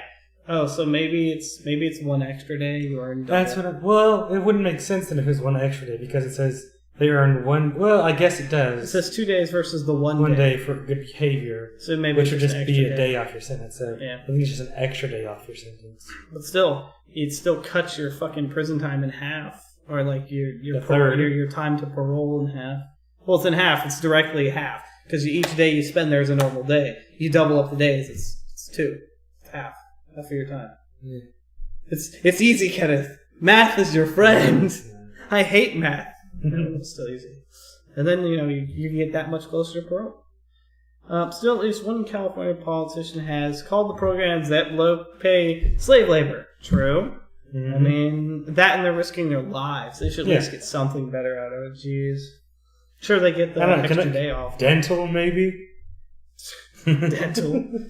But they must be paid for each day of work. And $1 an hour is not fair pay, she wrote in September on her campaign website. No matter how you may want to dress it up, if you have people working for nothing or almost nothing, you've got slave labor, and it's not acceptable. Yeah. Not all inmates are eligible to volunteer for the program. I mean, this is just wildfire. The amount of wildfires are being burned. To precisely, inmates must be convicted of a non-violent crime, have a record of good behavior, and pass physical examinations. If an inmate has a history of sexual offenses, arson, or any history of violent escape, they're automatically disqualified from the firefighting program. Qualified volunteers are trained by CAL FIRE, and they receive additional wildfire training in the camps. Training focuses on endurance because shifts can last as long as 16 hours, they say. When she first came close to fire, inmate Helen Chung was terrified. I said, "Oh my God, we're actually in the fire." She's trying to be news for its report. She says the attitude is everything. You have to be positive and make the most of your situation, Sergeant Chung said. With these challenges that I've overcome, and I'm proud to be here. Other inmates also find the work to work. And Yeah, exactly. I don't feel like reading more. But yeah, basically, that's cool. Decent system. Still slave wages. Yeah, still slave labor, still slave wages. The best. Always the best. Yep. I love slave labor.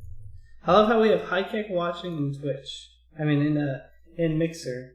We've got Dakota watching on Twitch. But it's successfully working to both. How is everything out there, guys, in Streamland? Oops, I just closed Twitch. Okay. Whoopsie! It's okay. It's you could have just story anyway. hit the three dots and Oh yeah, could have hit the 3 dots and hit history and all that. yeah. All that good shit. Anyway, worker warned hotel before Las Vegas shooter opened fire on crowd. Ooh, now this is where things get fun. Yep, this is an update to the stories we covered last week about the Las Vegas shooting, where a man known as Stephen Paddock committed one of the United States' largest mass shootings in modern US Do history. we have more alcohol? Yes. Do you want? Can I open the other bottle, or you want to finish off this bottle? We did finish off this bottle. Oh, I poured big glasses. that and you drink some. Yes. But then I'll go work on the other one. Okay. A maintenance worker said Wednesday he told hotel dispatchers to call police and report a gunman had opened fire with a rifle inside the Mandalay Bay Resort and Casino Hotel before the shooter began firing from his high-rise suite into a crowd. The revised timeline has renewed questions about whether better communication might have allowed police to respond more quickly and taken out the gunman before he committed The deadliest Okay. mass shooting in modern US. So this is one of those things that I have to talk about because I noticed the discrepancies between the timeline and some of the other stories we had. Because remember, I called it out on stream last time. I was like, that doesn't make sense. Oh yeah, so we found out that he was in there, and then he shot at us, and then we waited 20 minutes before he breached. No, this was. No, I know, this is well before. But like what he's saying, how's he going to hear gunshots before the dude starts opening fire? Because I think the dude had the little mallet there to break the windows. Maybe he did. Maybe he had to shoot it first and then break it. It's like that's one of the conspiracy theories. It's like super hardcore glass. It's not supposed to be able to be broken. Probably not, because considering it's so high up, and I imagine they have like the glass. People were saying 800-pound hurricane glass, and like I don't know if that's necessarily true. I don't know. I imagine it's the kind of glass you could probably throw yourself at lightly. And No, probably wouldn't it's break. probably better than that because on a lot of high-rise buildings, because Mythbusters tested, you can't throw yourself through a window. Yeah, because exactly. they're like this fucking thick. Yeah, and I imagine it's probably the same, similar kind of glass they use. You might be able to beat with it if it had a tip. The thing is, he was using a mallet, so there's not a tip there. A mallet's too much flat surface there. It's not going to work. Yeah. If you have, like, I guess a seatbelt buckle fucking one, and then you get the mallet and smack the back of it, then it would probably work because it's a small tip. Yeah, but I imagine you probably shot out the windows and then smashed them. Yeah, shot and then used the hammer to, like... But this isn't talking about that. Well, no, that's what the maintenance dude was saying. He said he heard shots before the gun was No, he did. But I'm saying. yeah, not because he shot out the windows, but because he shot at the hotel security guard. Oh. Okay, that's interesting. Yes. So it says here, worker Stephen Shook says he was checking out a report of a jammed fire door on the 32nd floor of the Mandalay Bay. That's a weird one. Well, yeah, well, no, because he had an escape route plan, remember? Yeah. So why is there a jammed fire door? Probably because he jammed it open. Oh, jammed is jammed open, or is it jammed shut? Normally when something's jammed, it's because it's jammed shut, not open. But it wouldn't make sense. Because it wouldn't make sense to jam a fire door shut. Fire doors are That's not. what I'm saying. No, fire doors are normally shut. That's why I would expect it to be jammed open. Yeah, but maybe the fire door, like somebody went to check it, and was like, "Hey, this is working." Like he was trying to. No, this is the guy's thing. The guy went there to check out the door that was jammed. Mm-hmm. He heard gunshots, and a hotel security guard who had been shot in the leg peeked out from an alcove and told him to take cover. As soon as I started to go to the door to my left, the rounds started coming down the hallway. I could feel them pass right behind my head. It was kind of relentless, so I called over the radio what was going on, and as soon as the shooting stopped, we made our way down the hall and took cover again, and the shooting started again.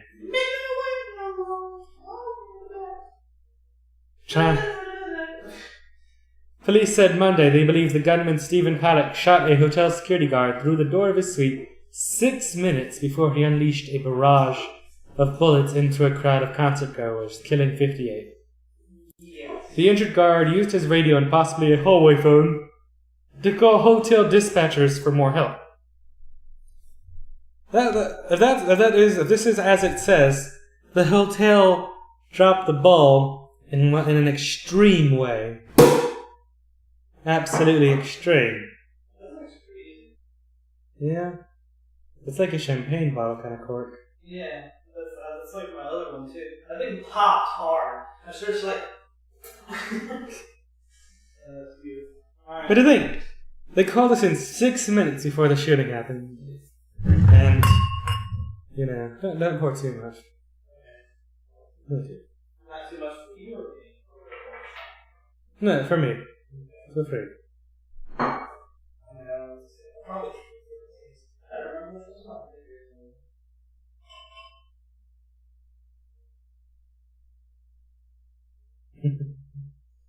Yeah.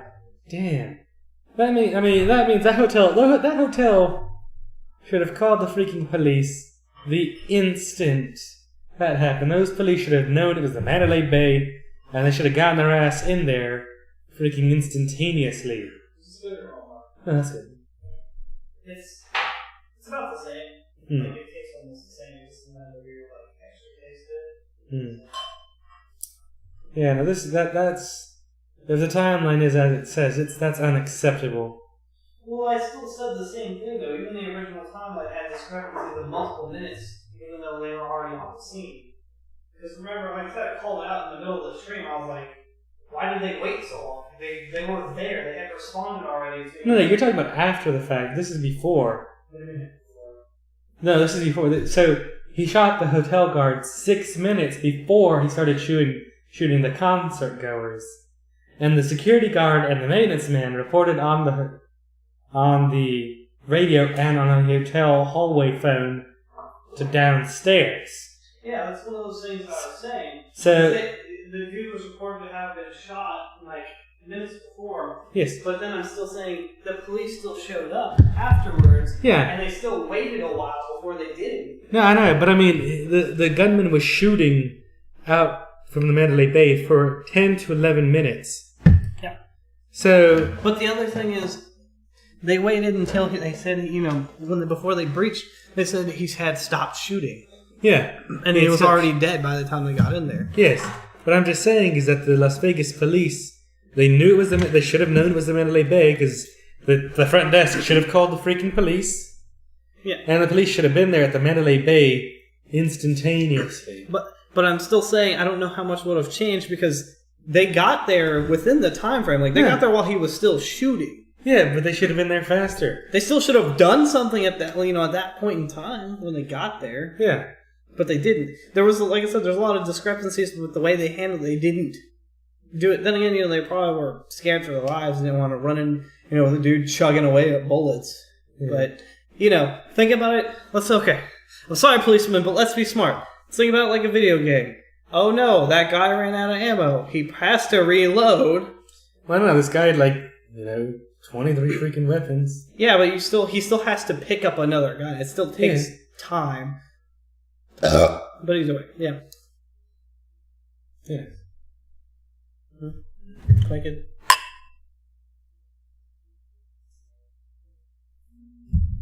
It's a bit, stronger on the carbonation. Oh, because it actually has carbonation. That's fine. That's about the same. Yeah. That one is a little bit sweeter, but it's similar. This one's 11%. The other one was 5. Oh. That would be the difference. Now that we know that. Yes. But no wonder why the other one didn't do shit. I chugged that and I was like, okay. And maybe I'm just super, tolerant to alcohol today. I don't know. Normally I could drink a couple sips and be like, I feel warm. Today I'm just like... I feel warm. But that's also because your house is rather warm. You just don't keep this place cool, man. I keep it cold enough for me, man. Yeah, cold enough for you is practically 80. No, 70 something. I produce well enough over enough heat. Cool for me is mid to low 60s. So we're done here? No, this is yeah, we're done there. All right. Michigan's judge's patients tested as attorney attempts to qualify anti-vax doctor as expert. Ooh. Well, you can... Okay. So there's still doctors that are complete doctors and they're still anti-vax. So it doesn't necessarily discredit you for something. I mean, unless you're talking I'm about going to discredit them for saying for doctors. Some doctors just don't. They can still be anti-vax. You still have your I wouldn't opinions. I wouldn't go to them. I mean, I wouldn't take my kids to them. I would tell everybody not to go to that doctor. But it still doesn't stop their doctor. It still doesn't make them whatever, And if they don't give you vaccinations after you request them or whatever, you're supposed to, they can still say, "Hey, I'm not an anti-vax. I'm an anti-vaxxer myself, but I'm here to give you." But they're a doctor. They should know better. It doesn't matter. They still have a choice. Also, you have a choice as a patient anyway. Either way. Pontiac, Michigan. I was unaware that was actually a place. 2 cases are before Michigan judges, hearing testimony from divorced parents regarding their rights to decide if their child should be vaccinated. God damn, people will bitch and fight over so many things. It's terrible. Rebecca Bordeaux and her former husband, James Horn, were in court Wednesday. Bordeaux spent nearly a week in jail for refusing a judge's order to vaccinate her 9-year-old son and lost primary custody. Ooh, shit on. Today, Lorianne Matheson was in court with her former husband, Ross Richard, for a similar hearing. Matheson has religious objections to vaccination and does not want their 2-year-old daughter vaccinated. The judge heard testimony last week and was forced to stop the mother from testifying about expert medical needs. The case continued Wednesday with testimony derailing from the focus of custody. Matheson's attorney called a surprise expert witness to the stand, giving only 24 hours of notice. Dr. Tony Lynn Bark stood the stand, and Matheson's attorney attempted to qualify her as an expert witness in vaccine injuries and the adverse reactions of vaccines. No, she's a freaking shill. Horn's attorney objected because she is not an immunologist. Matheson's attorney resorted to qualifying the doctor as an expert in general medicine. Judge Karen McDonald tried giving Matheson's attorney opportunities to follow the proper procedures and qualifying an expert witness. She lost her patience after several attempts of laying foundation, even had to tell Bark how to behave on the stand. Goddamn. The proper court procedure is not being followed. I can go into the back and do research myself, and I have, and it takes not a lot of time to learn how to introduce an expert witness. It hasn't been done, read the case law, McDonald said.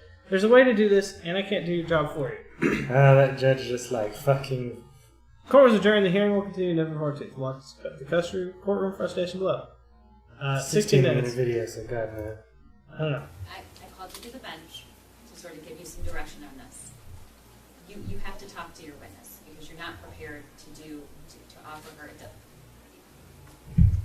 you need to be asking her what she does, what her specialty is, lay a good foundation, and then make the proper request, which is why I took a break and gave you the opportunity to do that. Not sure why you didn't do it. That's all I had to do is watch a little bit. Yeah, thankfully, it's in the first 2 minutes. That's beautiful. Yeah. The judge is like, do your fucking job, you idiot. Hey, you're a lawyer. Like, you're supposed to be paid for this. Mm-hmm.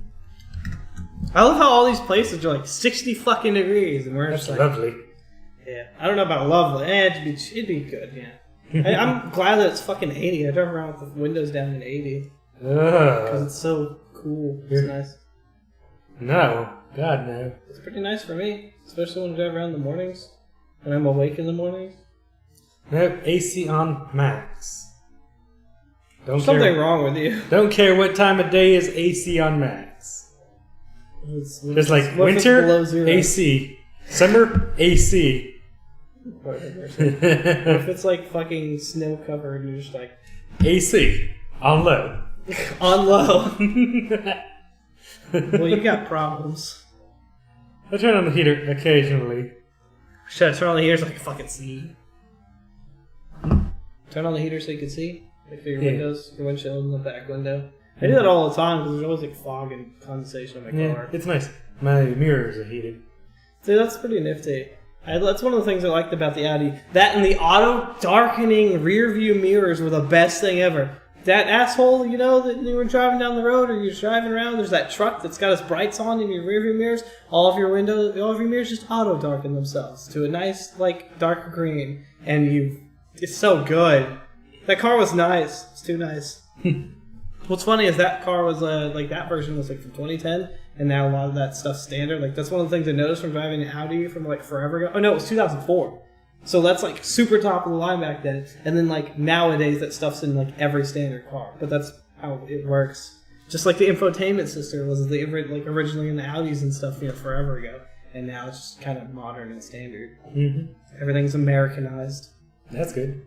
Except the cup holders in Japanese in Korean cars.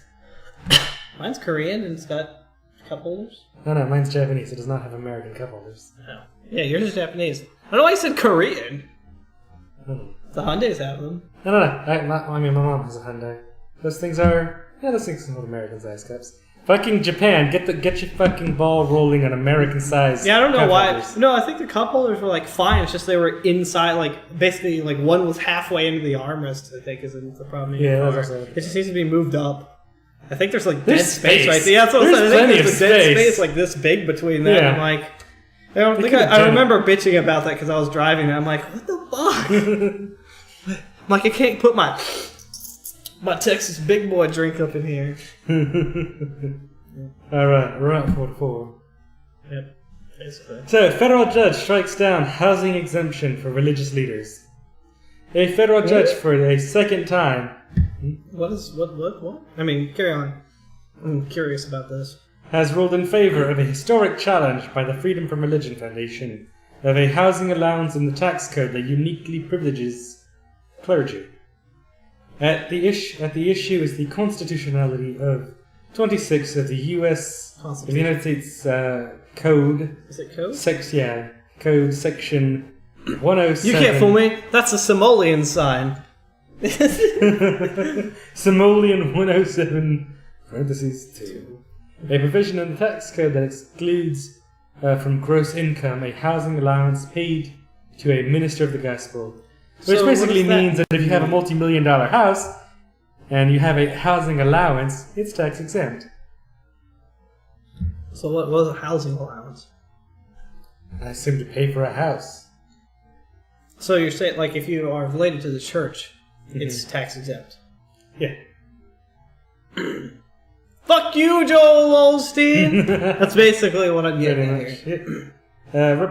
Representative Peter Mack, sponsor of the 1954 law, challenged by the FERF, argued that the minister should be rewarded with a clergy allowance for carrying on such a courageous fight against this godless, anti-religious world movement.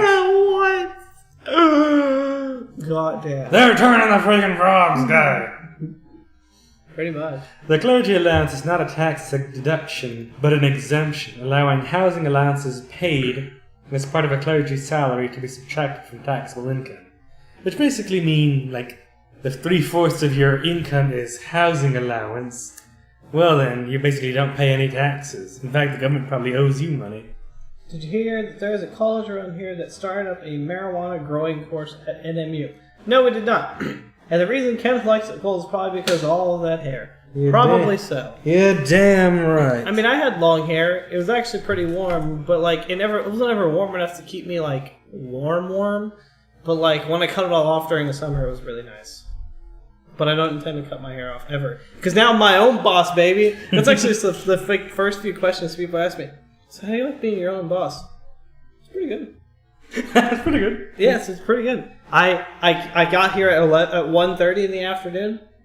Liking my job. Yeah, let me do some contract work with you. If I get something where I have like multiple computers, if I ever get a job over 20 machines, I'm gonna just like add people on probably, and then probably boost the price to compensate for having another person on board. Because yeah, Every person you add subtracts from your profits. pretty much. Gonna pay everybody else. You know, God, he's a terrible boss. There's no benefits to this job. We don't even get travel expenses or nothing. Yeah. Did you say they did it strange? I heard that on the radio. Who didn't what? What? What? What? What are you talking about? I don't know. I mean, he's talking about the story or about I don't know what you're talking about, High Kick. I don't know about who didn't do what. Are you guys even on the server anymore? Alright, guys, continue. Anyways. In 2013, U.S. District Judge Barbara Crabb ruled in FERF's favor in its original challenge. Crabb's findings sent shockwaves through the religious community. According to the Evangelical Council for Financial Accountability, that's a mouthful, which bitterly fought the ruling along with just about every religious denomination in the country. Well, it's a good thing we're a secular nation. The thing at NMU about the marijuana course. Oh, yeah, I didn't say anything about that. No, I mean, I we said just we mentioned it didn't based on hear your about comment, it. but that's interesting. Yeah, if it's true. I said I didn't hear about it. On the radio. Hmm? They said you heard about it on the radio. It's like, you listen to the radio? Radio star? November 2014, the 7th U.S. Circuit Court of Appeals threw out that victory, not on the merits, but on the question of standing, arguing that FERF's co-presidents had not yet sought a refund of their housing allowance from the IRS. Barker and Gaylord. Accordingly, they sought them out and when denied, went back to court. FERF, a national state and / church watchdog group based in Madison, Wisconsin, renewed its historic challenge of the housing allowance in April of 2016, sued by Steve R. Mnuchin or Mnuchin. I think it's Mnuchin. I think they misspelled his name. Mnuchin? Yeah, no, it's Mnuchin. I remember his name because he's the U.S. Secretary of Treasury. And John Koskinen, IRS... Koskinen. Yes. IRS commissioner. The case also had religious interveners as defendants. Interveners. Yeah. I mean, this is interesting because this could lead to quite a lot more. This is rather long and it's rather dense. Actually, it's interesting. So it says right there, clergy is permitted. It says right there. So Forbes told Forbes magazine in 2013. It's close to the end. A growing subset of ministers who are very highly paid and who live in multi-million-dollar mansions are able to exclude hundreds of thousands of dollars from income taxation. Yeah, this one. Okay, yeah. So Clergies are permitted to use housing allowances not just for rent or mortgage, but for home improvements, including maintenance, home improvements, repairs, dishwashers, cable TV, phone fees, paint, towels, bedding, home decor, even personal computers and bank fees.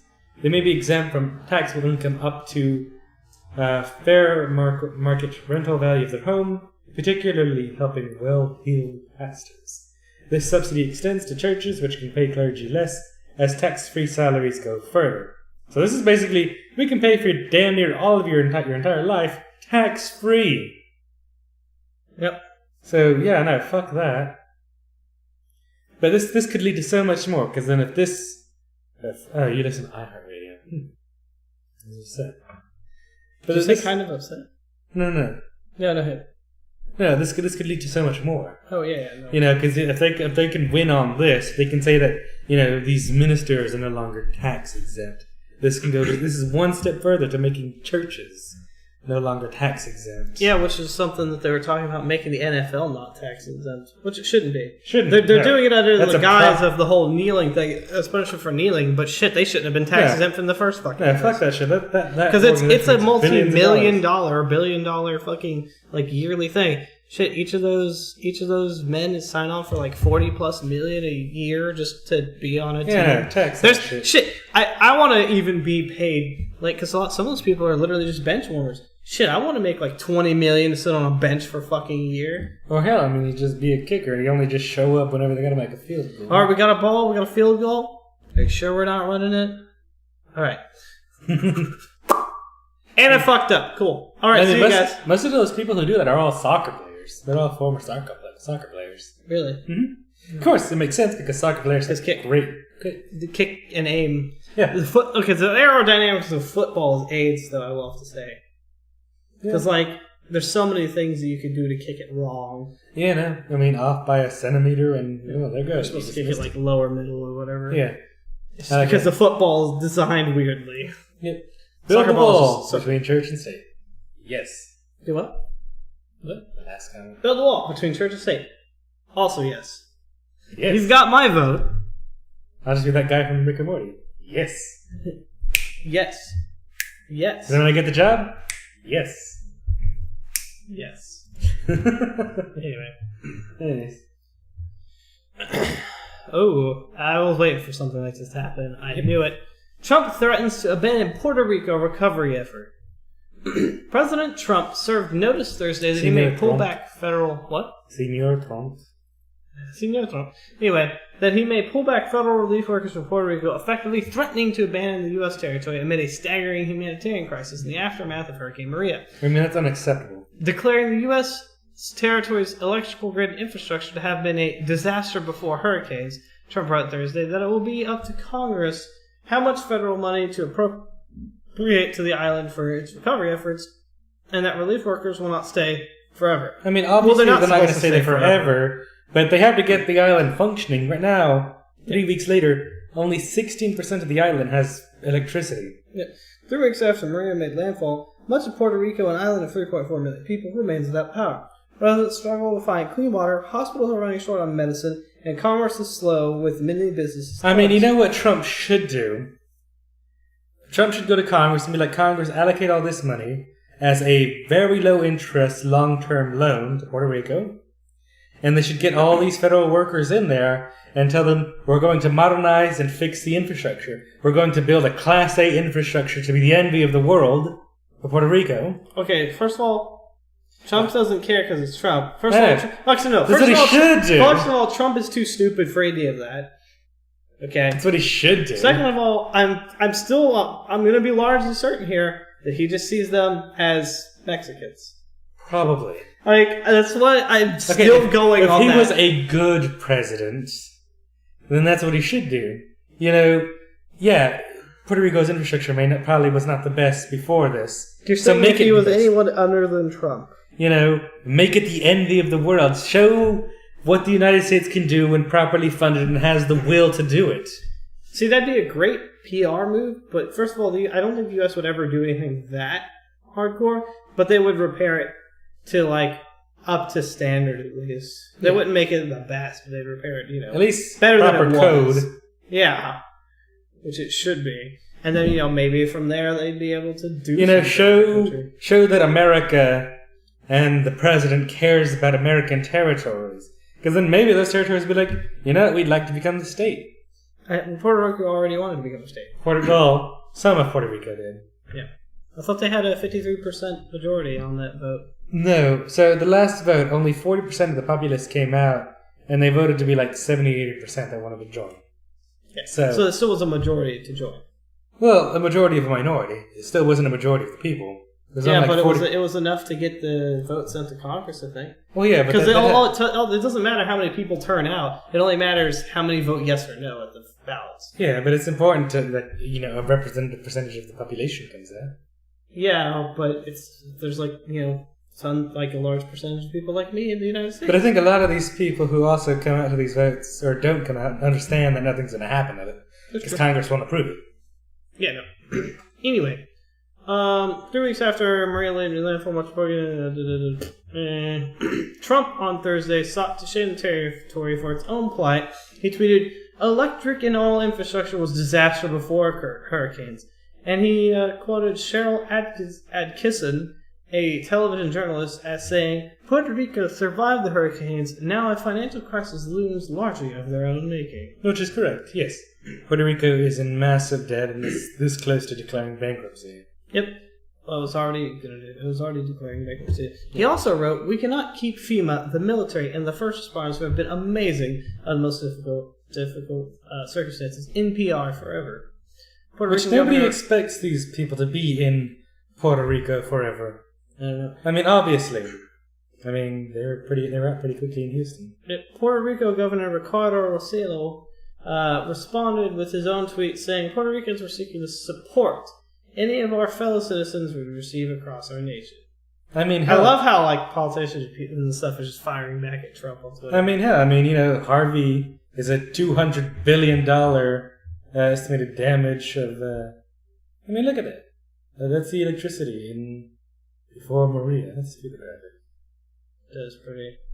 8 days later, nothing. Outdoor lighting conditions. Yeah. His lawns got a decent bit. Well, yeah, some.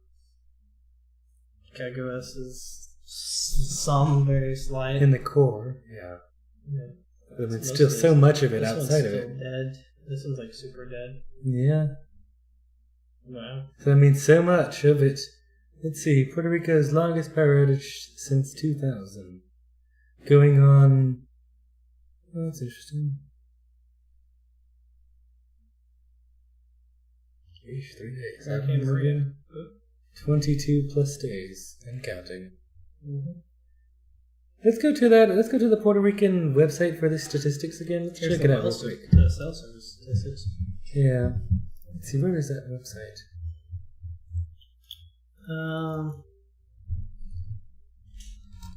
Shit, I don't remember. Just like Google it.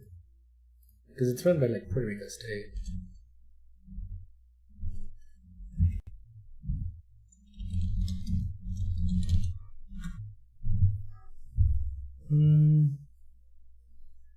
Let's see. Maybe it's on that Atlantic story. Then click on it. Scroll down. We'll probably have that website here. Somewhere. Let's see. Remove from federal agencies.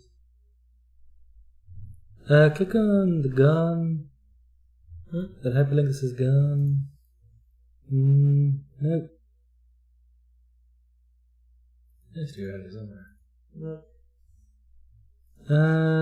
Let's see. Try Puerto Rico, Maria recovery site.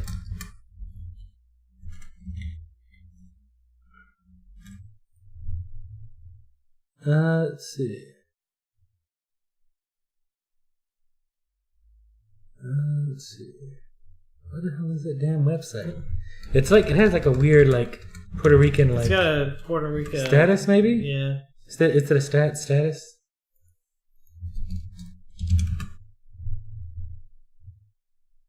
It had a weird Puerto Rico and dot something or Yeah. Japan Times. That's funny. Oh, whatever it is, doesn't exist anymore. Anyways. But yeah.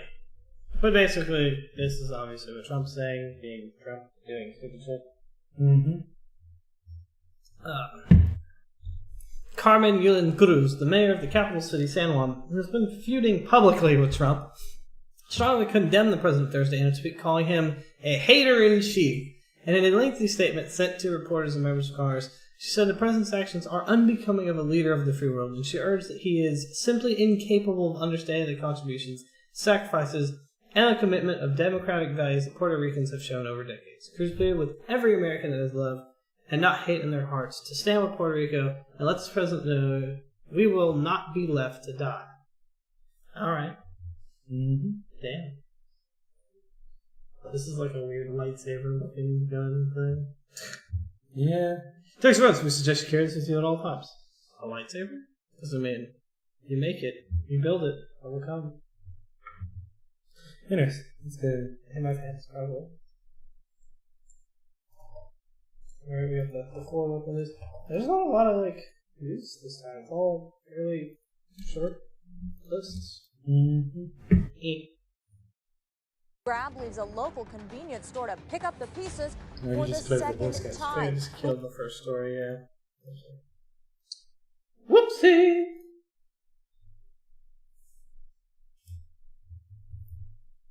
Yeah, come on, get over here. There we go, oops.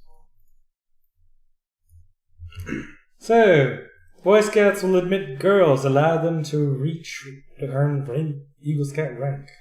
This is kind of relevant to me and Kent, even though I'm not an Eagle Scout. Aren't you an Eagle Scout? I am an Eagle Scout. Fuck you. Anyway, okay.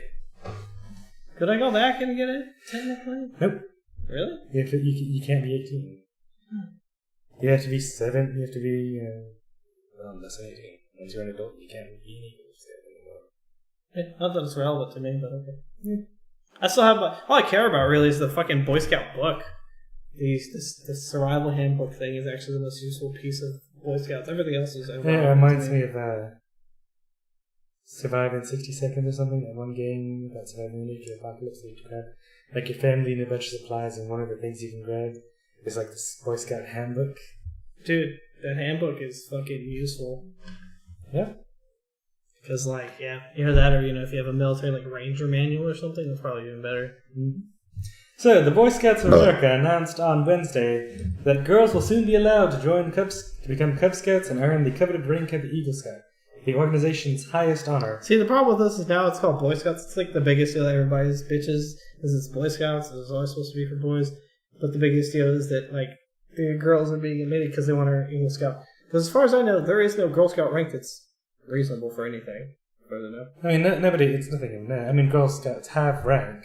Yeah, no, but they don't have... the Eagle Scout's a big deal. Yeah. But, they don't have an equivalent over there. I don't know. I believe that's the biggest reason why they push this. I don't know. Well, no, 'cause I don't know. The biggest reason why this was pushed was because they've had difficulty getting more people involved. And also... Into what, the Boy Scouts? Yeah. The membership has been declining year on year in Boy Scouts. And part of it is they want to get more. Apparently, part of this move has been to target the Hispanic and Asian community, and also parents who may not have enough time to take their kids to one place and then go and take them to a different place on different days. So it's easier for parents who can just drop their kids off at a single place and pick them up. That is true. So I think that's part of the reasoning behind this. Hmm. So it says right there, we believe it is critical to evolve how our programs meet the needs of families interested in positive and lifelong experiences for their children, said Michael Serbal, Chief Executive of the Boy Scouts. They still have the Venture Scouts, though, when you're after Yeah. 18, which I guess They still have Venture Scouts and Sea Scouts. Fuck are Sea Scouts? I don't know. It's a thing they have. I assume it has to do with boats. Yeah, I was gonna say, I assume it has something to do with boats. Is that like a cheaper fucking like Coast Guard or I don't know. What the fuck are you gonna do at sea? All right, we're at sea. We're gonna catch some fish.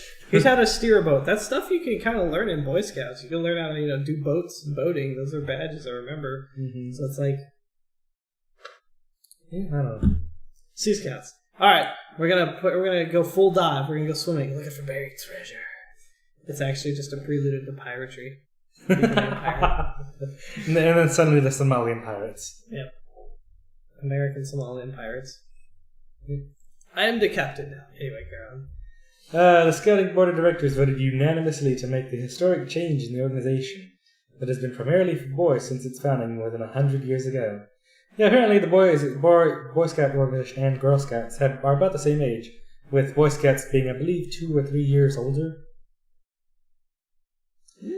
Starting next year, young girls can join Cub Scouts units known as dens. Local scouting organizations can choose to have dens for girls and dens for boys. Cub Scout dens will be single gender, all boys or all girls, the organization said in a statement. A separate program for older girls will be available in 2019, the Boy Scouts said, enabling them to earn the rank of Eagle. So eventually it's just going to be the Scouts of America. I was gonna say it's just gonna be Scouts of America.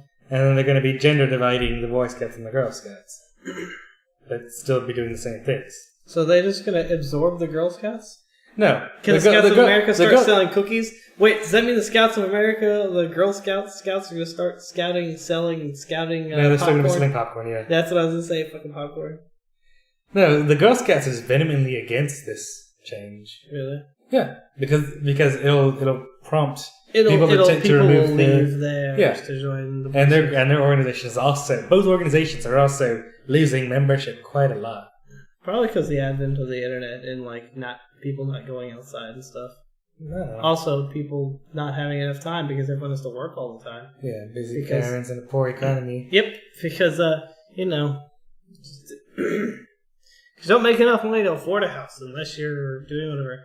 Look at this. Unless you're Bump Fire stock news. Oh, just all of the reports, all the like news stories about bump stocks, and like none of them contain actual bump stocks, like in all of the video representations. There was one I saw the other day where it's like, this is somebody firing an AR-15 at a pinata. It's a dude with a shotgun shooting at a pinata, and I'm like, and everyone's like laughing at it, like, yep, that's an AR-15, all right.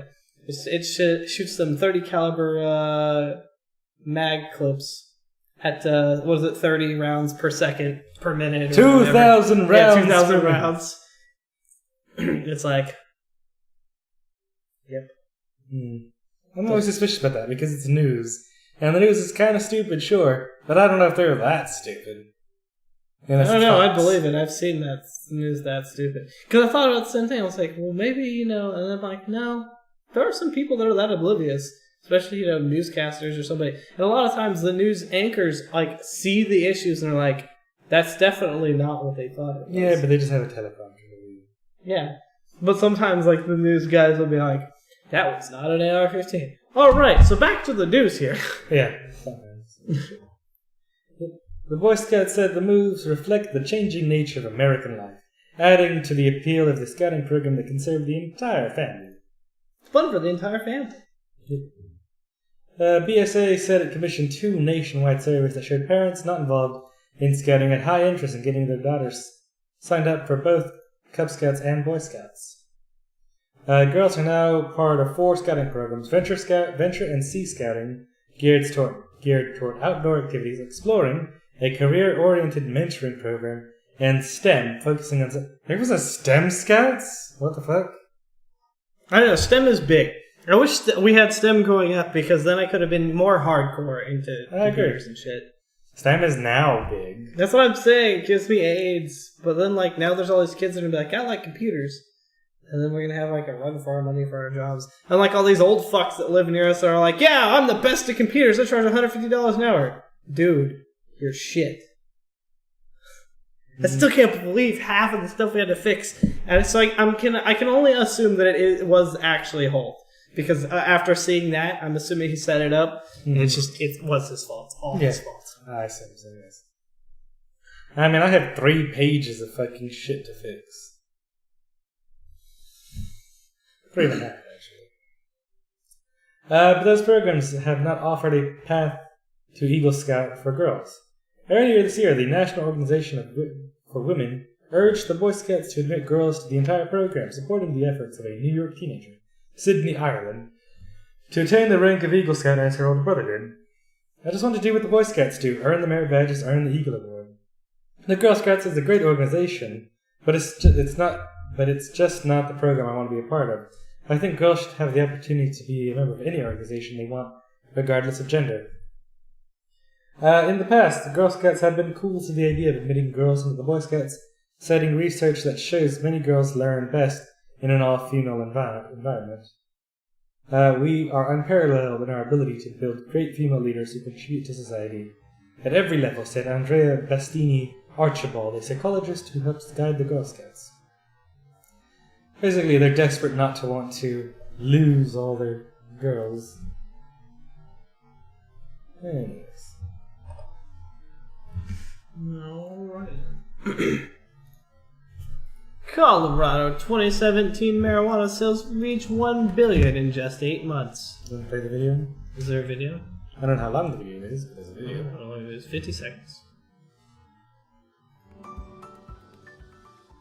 Shitty music. Wee. Damn. 10 months to reach it now, 8 months?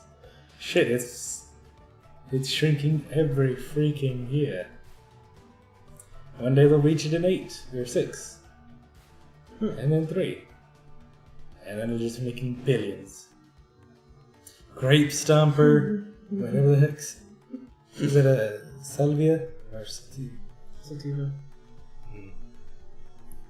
The moderator as market matures and other states adopt recreational cannabis. Yeah, they're gonna lose stuff. Yeah, they're gonna lose so much, but it'll be good for the rest of the nation because that means the rest of the nation's getting legal weed. Dude, like, I think if Texas legalizes marijuana, it's gonna be huge because there's just gonna be, is this a thing? Is this what happens when you inject 5 marijuanas? No. I injected 5 marijuanas and went from that to that. Yeah. Anyway, do I need to even cover it? No. I mean, it's just legal marijuana made tons of money, and last year it made tons of money, but right now, this year, it's already reached where $1 billion. Medical marijuana is still up, and it's been consistently up by this graph at the bottom. And then legal weed is just on the rise. But recreational's been up. Yeah, of course. Well, medicals hasn't really been up. It's like it went down, then went up. Yeah, but now it's rather stable for Yeah, it's most pretty of that stable. time. This is about to, like, this is the top graph for the 100 million every month is stabilizing from or whatever. So it's going to stabilize at about 100 million a month. So that's about where everything's going to be pretty soon here. Nifty. Yeah. Alright though. Cool. So you want to cover this next story? Yeah. A mother was jailed for refusing to vaccinate her son. Actually, no. This is just an addendum to a story we covered earlier. So skip it. Okay. Would-be thieves fail at smash and grab. I assume this is a video. Is this video relevant? This is a video, and yes, it Police is. say the burglars tried to steal an ATM. Refresh. Fucking shitty website. Let's go into de-enhance. No. Let's try de-enhancing and see if it works. So remember we had an Grab issue. leaves a local Should I go in full convenience store to screen? pick up the pieces Huh? Full for the screen? second time. Police say the burglars tried to steal an ATM A inside. different browser? I don't know.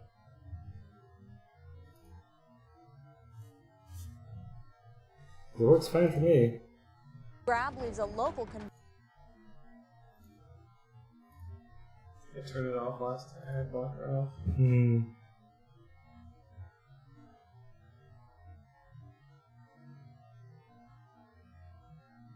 Look at this. It's Mattress Firm's Fall Asleep Sale, and the holidays are just around the corner. Give yourself and your guests a gift. Buy one mattress and get one for your guest bedroom half off. Plus, get Hampton and Rhodes mattresses starting at $199.99. Only at Mattress Firm. Grab leaves a local convenience store to pick up the pieces for the second time. Police say the burglars tried to steal an ATM inside, but crashing into it, and it was all caught on camera. Good afternoon, I'm Rekha Muttaraj. This happened early this morning at Cullen Food Mart on Cullen Boulevard in South Houston. Michelle Choi spoke with a store employee who watched it happen. Cleaning up the mess left behind. Mario D'Souza recalls the moment that led to this. It was like as if somebody has planted a bomb and the bomb explodes like that. It was that sound. But this was no bomb. Caught on the store surveillance camera, here's a closer look.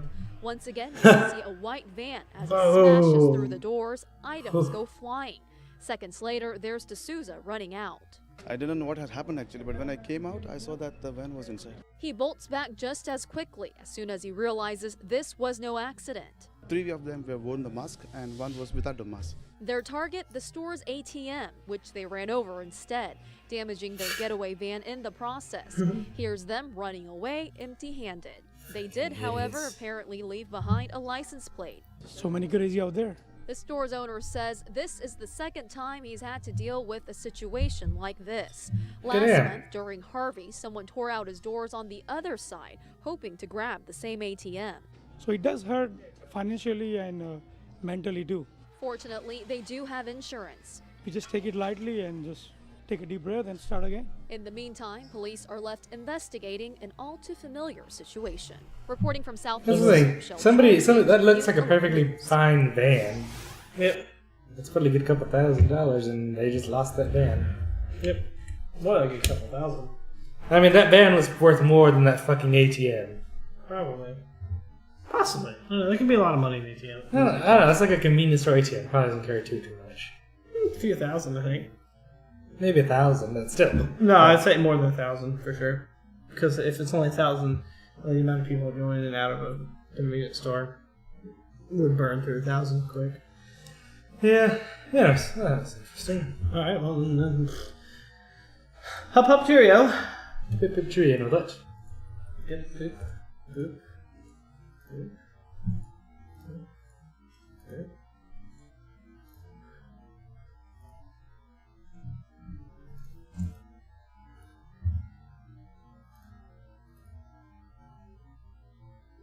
Well, Hyperloop 1, I had the privilege of...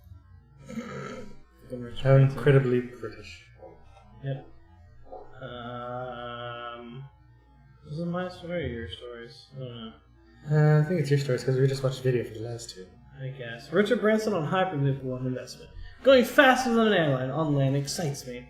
Probably in the pants, since he's Richard Branson. Well, everything he does is all Virgin. Exactly. Richard Branson's Virgin Group is investing in Hyperloop 1, a company developing the super-fast transport system originally dreamed up by Elon Musk. Hyperloop 1 is rebranding itself as Virgin Hyperloop 1, Jesus Christ, of course it is, and Branson is joining the board. The billionaire British investor and entrepreneur announced Thursday on CNBC from London. Virgin Hyperloop 1, just shocking Virgin into there, Jesus fuck, will focus on a passenger and mixed-use cargo service. Ah, so he's throwing in the cargo service. Well, no, cargo was always planned as well. Was it? Very nice. Last month, Hyperloop 1 raised $85 million in new funding. You know what's going to happen? The Hyperloop's going to be so good for like cargo and everything. They're probably going to split the two. That would be probably the best option. Well, they had the Hyperloop. idea for like tiered Hyperloops. Yeah, that's the thing is they should probably just make an entire loop just for cargo. Yeah. The thing is, I mean, they still in their test loop. In their test track, they still haven't gotten up to the speeds that they claim. I thought they got fairly certain. Like, we originally had a story where they hadn't reached the speeds, but then I think, like, a couple weeks later... The latest they've gotten is about 200 miles an hour. Which, they need to go, I think, like 4 times that. Something like that. Breaking ground on a commercial Hyperloop in 2 to 4 years is possible if governments move quickly, Branson said in a Squawk Box interview. So far, no government has approved a plan for a Hyperloop system, The Virgin founder also said that building a Hyperloop tube above or below ground is cheaper and faster than a traditional rail network. Oh man, the Texas railway system. What railway system? The Texas railway system? That's what I'm saying. Texas Railway Commission or whatever, they're going to have a hissy fit. It's like, it's not a railway, it's a vacuum tube, basically. It's a series of tubes. God damn it. Fuck. I'm going through basically the internet. Series of tubes. And then we're going to get to where we can teleport through literally a series of tubes being the internet, hopefully. And then what happens? Somebody hacks you mid-teleport, and you only end up halfway Some man on in the the pad. middle attack. Oh no! A man in the middle attack, they literally just like pull somebody out of the middle. Man in the middle attack. Oh, so that's why they call it this. Like, yeah, that's cool. Now put all your stuff in this bag. Isn't it neat? Put all your shit in this bag. The idea of the transport system conveyed in 2013 by Musk, the head of both electric automaker Tesla and SpaceX, works by propelling pods through tubes using magnets, reaching speeds akin to those of airplanes. So he wants a maglev train that goes through an airless vacuum, essentially. Yeah, which is doable. I mean, maglevs themselves go about 200 plus miles an hour. Yeah, just, go talk to Japan's bullet train people. Yeah. Well, but then what it is... From what I understand, the bullet train itself doesn't make too much money. I think, from what they're saying, the bullet train itself costs more money than it brings in. Maybe. But anyway. Apparently that's why they're saying there's only like 5 maglevs in the entire world, because they're so expensive to produce and they don't really make enough money. Yeah. Well, coming from somebody that likes railguns and likes magnet technology and pushing shit through tubes at extreme force, I can tell you that the science is there to make it a reality. Because that's one of the biggest deals of like making a Gauss cannon that is feasible to fire like a 1-ton projectile. Because when I'm talking about railguns, I'm talking about cannons, because I'm talking about putting them on my giant mech. So I look into these things, and I think about these things. For what they said, basically, the vacuum tube is basically negates the forces that would be against the magnetic, like it negates the air friction and most of those things with magnets and removing air out of the equation. So you could, in fact, therefore, go faster, like stupid fast. The problem is like you have to slow down that speed, and you have to do it at a rate that doesn't splatter the people inside. Yeah. Just one failure of like magnets at one end of the track not like hitting correctly or hitting too hard, basically just. Well, also the problem is the amount of G-forces that would be produced, because that's what I'm talking about. Well, no, I'm just talking about just during the travel portion, not even during the stopping. Because during the travel portion, I mean, you're going. I think that's why most of the tubes are just straight. You're not hitting G-forces if you accelerate at a constant and hit the top speed. You only feel G-forces when it's a sudden change. That's the only time you feel G's. You can go as fast as you fucking want, realistically. You just can't, like, that's the whole thing with turning and stuff like in NASCAR. When they hit G's is because they're turning. Instead of going straight, because they hit no G's when they go straight, but as soon as they hit a turn, all of everything is basically throwing them into I think the there are, side. like, minute turns in the Hyperloop. Well, yeah. But as I said, most of the Hyperloop network is straight because of what you're saying. Because they have to slow down exponentially, like, way before they get to it. Because they can't just hard slow like something. Because then, let's think about egg, brain, just think about an egg inside of a pan. Whiplash. Not only, your fucking brain will basically blow out of your fucking skull if you go from, how much did you say? If it's 4 times 600, so if it's 600 mile per hour to 0. Yeah. I'm pretty sure your brain will fucking eat the inside of your skull, and that will just be bad. So it's supposedly the plan are to go 1,200 kilometers an hour, or 760 miles per hour. Yeah. If you go from that to 0, well, you can't. It's not going to go to 0, but if you go to that to like a reasonable speed where you're not going to shoot out of the tube, shoot out of the corner or whatever. Mm-hmm. It's really interesting. There's a person I watch on YouTube called Thunderfoot, and he's a Hyperloop skeptic. Mm-hmm. I like Thunderfoot. I like his content. I can see what he's saying. Some of it he's not entirely correct, and some of it I just don't think he understands. I mean, he's smarter than I am in some areas. He's a freaking, like, nuclear chemist or something. Okay. And he basically said the Hyperloop wouldn't work because of the speed, the G-forces, the cost, the issue of rust. I would say rust, cost, but like I said with the whole G-forces thing, as long as it's done correctly, the inability to speed, inability to speed. Well, yeah, the inability to get fast enough. I suppose it's true. He also brought up an interesting point during the Hyperloop competition, where like colleges and stuff would build, things. Apparently, the colleges had to hand over the intellectual property of that design to the Hyperloop company before they were allowed to participate. Yeah, I believe that was one of those things. Yeah, but that's usually how a lot of. Well, apparently he was saying that a lot of that it doesn't work that way in a lot of different other areas. Is that the intellectual property stays with like the college, and then they get a portion of like the royalties essentially for producing the design that's used. And he said that the fact that the company wanted the intellectual property and was giving nothing back was unusual. And I'm sure he would know quite a lot about it, considering he does a lot of international work with colleges and companies and such. Well, it depends on what the company wants to do. It depends on the college too, because that's usually the deal. Well, there's all kinds of colleges, like high-end Ivy League colleges. Well, usually those kind of deals are worked out between the company and the college. Well, no, it's a part of the contract for all of the people involved. Yeah, so then it's the company's choice. It's still like in the end, it's the company's choice, but the colleges can choose not to attend. It's one of those things. Yeah, no. Choice. And colleges did refuse to attend because of it. Yeah.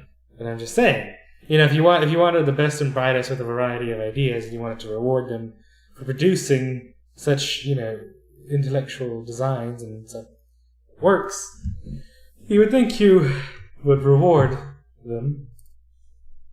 I'm just saying.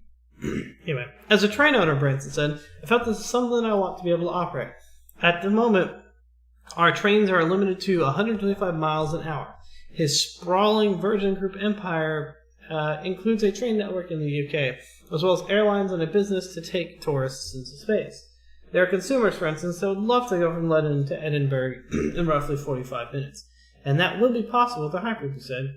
You can have a pod outside your office that you and your colleagues can jump to. The pod can self-drive to the top of the tunnel. Then it goes down the tunnel. It connects up, and off you go at 600, 700 miles an hour up to your destination, going faster than an airline. Appearing with Branson, Hyperloop One chairman Shervin Peshawar told CNBC that with Virgin on board, the company will be able to accelerate the commercialization process, but also design the products with the consumer in mind. Peshawar, co-founder of Shapira Capital, said Branson is a visionary in building great consumers' experiences after flying on Virgin Atlantic. Peshawar added he never saw air transport the same again. Of course he would say that. Fucking kiss him. The customer experience of the pod is something that we definitely want to lean on Richard and the Virgin Group's experience to create. An experience when you walk into a Hyperloop pod, you should feel comfortable. You should feel like you've been there before. This is not futuristic technology. This is happening now, Peshawar said. It's also green and good for our planet. Earlier this year, Hyperloop One carried out a full-scale test of this technology. A test that was propelled through the tube for 4.3 seconds. The company said it hit nearly 2 Gs of acceleration and a speed of 70 miles per hour in the air. The next testing will target speeds up to 250 miles per hour and features the company's first passenger pod gliding through the Hyperloop over a greater distance. The company has been in talks with several governments, including the United Arab Emirates and Finland, to study the feasibility of building such a system. No deal was signed. The company told CNBC in September that the Middle East would be a preferable market to begin with. In July, Musk said his tunnel digging firm, The Boring Company, had received verbal approval from governments to begin digging a tunnel from a Hyperloop from New York to Washington, D.C. Virgin Hyperloop One is not the only company developing this technology. Rival Hyperloop Technologies is also in talks with governments in Asia and Europe about building its own system. Some critics have poured cold water on the Hyperloop. Amtrak President Richard Anderson told CNBC recently the Hyperloop systems would not be taking over rail transport anytime soon. He also added that such technology is not realistic right now. Of course, he has a vested interest in trying to discredit it. Yeah. Branson told CNBC on Thursday that he will likely travel in space before he ever becomes a passenger on a Hyperloop. Yeah? I would be very disappointed if I haven't been into space within 6 months or so, the Virgin Galactic founder said. I think it's more likely that I will go into space before I can get into my pod. Yeah, because Virgin Galactic's been like around and been in production on like their space plane for a while. Mm-hmm. So they should be nearing their whatever. Yeah. Anyway. Good old Equifax. These people are using Internet Explorer. It hurts. Maybe they're using Edge. I don't think that's Edge. That's Internet Explorer because it's square. Yeah. Let me see. Equifax website borked again, this time to reflect the fake No, flash. this is Edge. Yeah. It's all Windows 10 looking. Yep. Malware researchers encountered bogus download links during multiple visits. In May, credit reporting service Equifax website was breached by attackers who eventually made off with social security numbers, names, and a dizzying amount of other details for some 145 million US consumers. For several hours on Wednesday and earlier Thursday morning, the site was maliciously manipulated again, this time to deliver fraudulent Adobe Flash updates, which when clicked infected visitors' computers with adware that was detected by only 3 of 65 antivirus providers. Randy Abrams, an independent security analyst by day, happened to visit the site Wednesday evening to check what he said was false information he just found on his credit report. Eventually, his browser opened up a page on the domain hxxp:// Blu-ray.info that looked like this. Yep. He is understandably incredulous. There we go. The site that previously gave up personal data for virtually every US person with a credit history was once again under the influence of attackers, this time trying to trick Equifax visitors into installing crapware, semantic calls, adware, Erosio.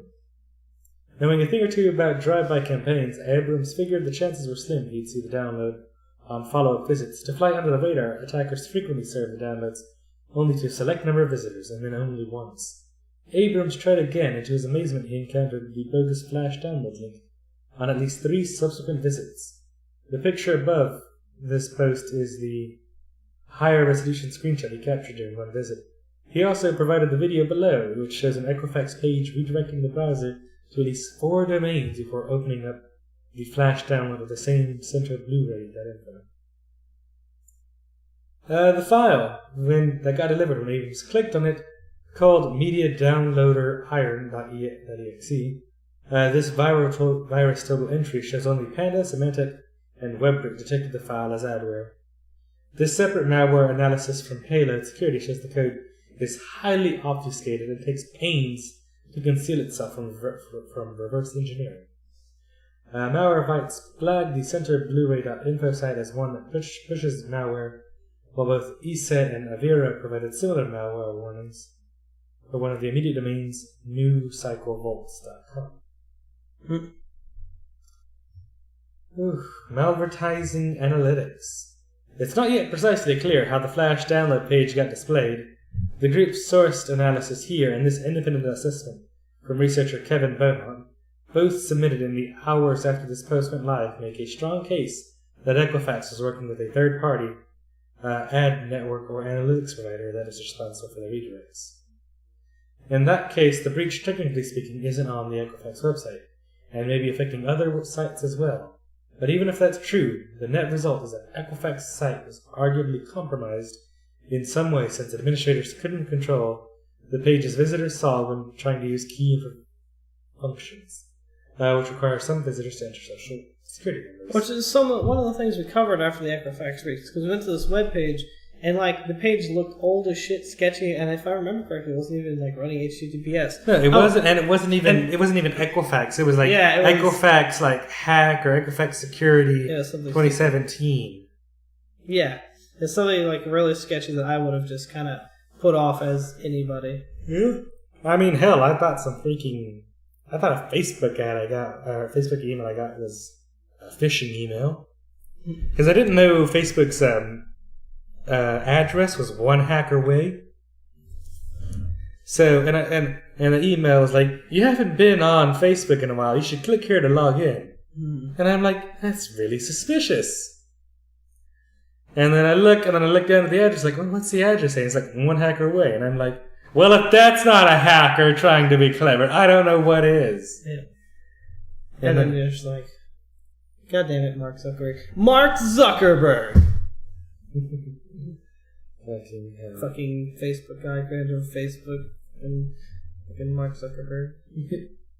Anyway, so that's pretty much the whole thing about it. Is that Equifax got hacked again because they're shitty ad networks. Also because they're shitty. And also because they're shitty. Yes. Moving on. Alright. FCC's claim that one ISP counts as competition faces scrutiny in court.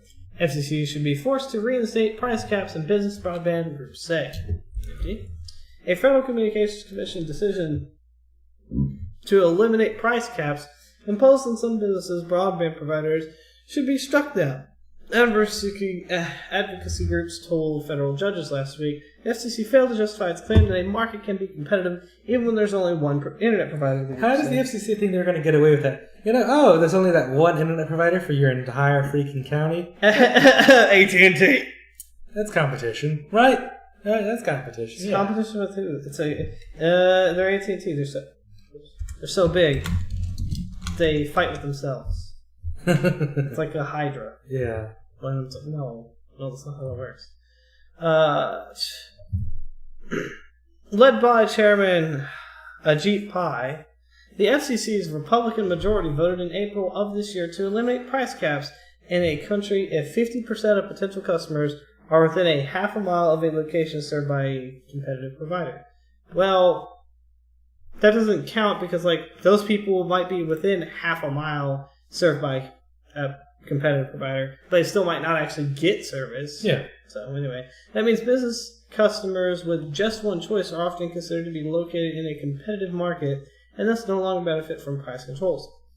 The decision affects business data services, a dedicated point-to-point browser link that is delivered over copper-paste TDM networks by incumbent phone companies like AT&T, Verizon, and CenturyLink. But the FCC's claim that potential competition can rein in prices even in the absence of competition doesn't stand up to legal scrutiny, critics. Of course not. Yeah. In 2016, after more than 10 years of examining the highly concentrated business data services market, the FCC was poised to rein in anti-competitive pricing in the BDS market to provide enterprise customers, government agencies, schools, libraries, and hospitals with much-needed relief from monopoly rates. Philip Breidenbach, AT&T. Yeah, Senior Policy Counsel at consumer adversary group Public Knowledge said, but after the Republicans gained the FCC majority in 2017, the Commission illegally reversed course without proper notice and further deregulated the BDS market, leaving consumers at risk of paying up to $20 billion a year in excess charges from monopolistic pricing, Breidenbach said. Potential competition. Public Knowledge was joined by the Consumer Federation of America and New Networks in an amicus curiae brief that asked the U.S. Court of Appeals for the Eighth Circuit to vacate the FCC's order. Which is Latin for Friends of the Court. Huh. I assume you looked it up or what? I know this. Oh. The order concludes... I know things. I don't know if that's true. Contrary to the record, you do know random things, and that is one of those random things, I guess. The order concludes, contrary to the record and established antitrust analysis, that duopoly markets are sufficiently competitive to discipline market power and prices. You know what's competitive? When you have 5 ISPs competing against each other. And that potential competition can effectively check market power even by monopoly service providers, the group wrote. Fewer than 10% of potential customers benefit from price controls under the FCC's new market test, according to Democratic FCC Commissioner Megan Clyburn.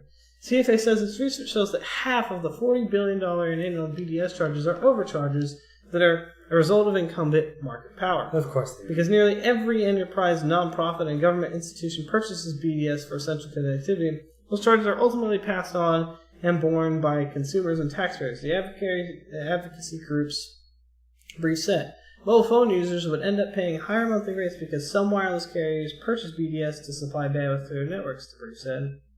People attempt to overcome evidence. The FCC's new competitive market test was carefully tailored to yield the desired result of unwinding the long-standing price cap regulatory regime, the amicus curiae brief said. If we've continued under potential monopoly test, a market will be considered suitably likely to enjoy the benefits of competitive entry at some undetermined time in the future. The Commission freely acknowledges that as a result of removing regulatory constraints on prices, consumers may suffer for some undetermined period with unjust and unreasonable prices. But the Commission rationalizes this abandonment of its core responsibility under the statute to prevent unjust and unreasonable rates on the grounds that competition will eventually blossom. It's like, Verizon will eventually move into this market, man. All you have to do is let, the free market decide, let AT&T charge whatever they like, and then Verizon will be like, AT&T's charging so much money that, we can move in there and do it for a little bit less. Yep. That makes perfect sense, FCC. Perfect sense. Still more to read, but no, you can edit it here. Yeah. Alright, sure. We'll go here. So, clearly, the FCC's got its hand full. Clearly, the FCC is being the FCC, and we all hate Audrey Pie for reasons. And this is one of my favorite. Are you going to make me cover this because I like my giant robots? I mean, do you want to? USA! Anyway, USA! the USA is taking on Japan in the giant robot duel. You can watch next Tuesday. Next Tuesday! Oh no! The video. No, High Kick, we have our anime show next Tuesday. Fuck you, I want to cover this with Kenneth. It's probably going to be not fun, but still. Cover it anyways! America's giant fighting robot. Alright, so this is, I guess, the most recent version of it they have built.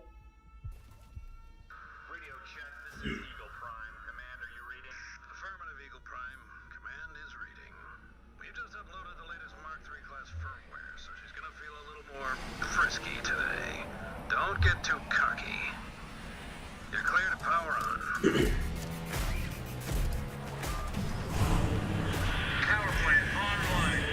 Oh, there's your tank treads. Sound like an V8. What? Your tank treads. Yeah, no. That's the only, viable thing. Don't scratch the paint.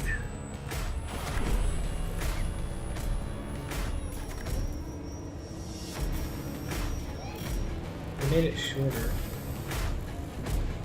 Looking good. Thanks for not knocking the doors off. You're clear. Free to stand. My favorite part.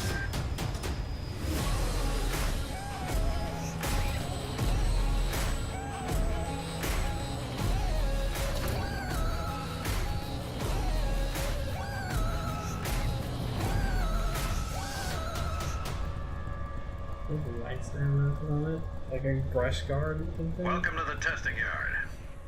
We have a few surprises for you today. The trial begins in 3, 2, 1.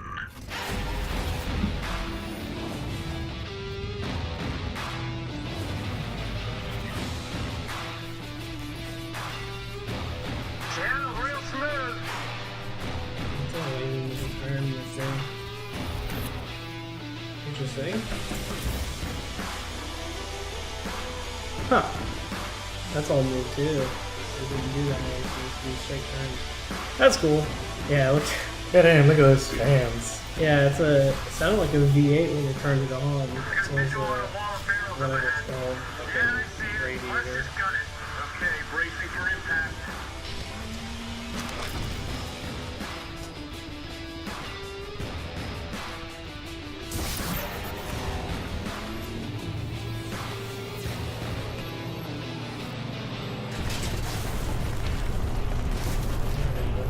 Empty barrels. Fantastic. I think that those are lights or speakers. Maybe those are speakers. They look like boat speakers. Very subtle. You have 6 targets to engage, Eagle Prime.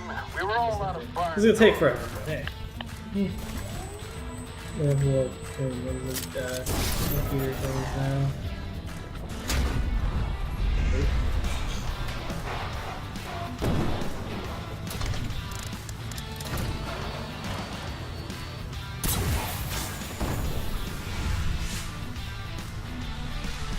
Not on target, but where'd that go?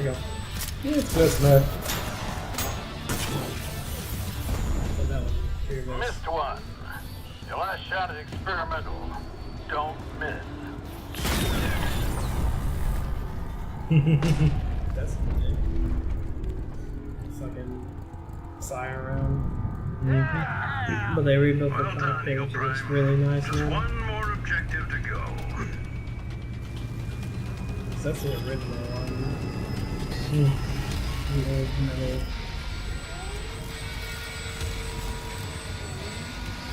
Kept the same cannon design. So that's how they're gonna fight, with like giant paintballs and shit like that.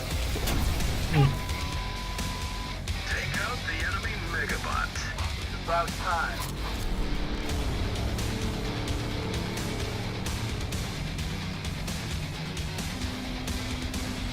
They're coming for the hook.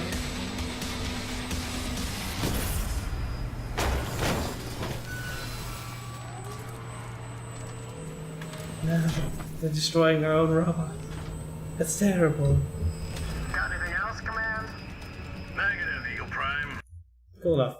Anyway, we've been waiting for a long time to see the world's first giant robot duel, and next week we finally get to watch the metal-on-metal action. If you've forgotten the background, all the way back in July 2015, a U.S. team of engineers at Megabots Incorporated challenged their Japanese rivals Tsutobashi Heavy Industry to a fight, but the difficulty in finding a venue and upgrading the robots has delayed to about, well, next Tuesday, October 17th at 7 p.m. Pacific time. It will finally be streamed on Twitch for all to see. Oh yeah, baby, viewing party.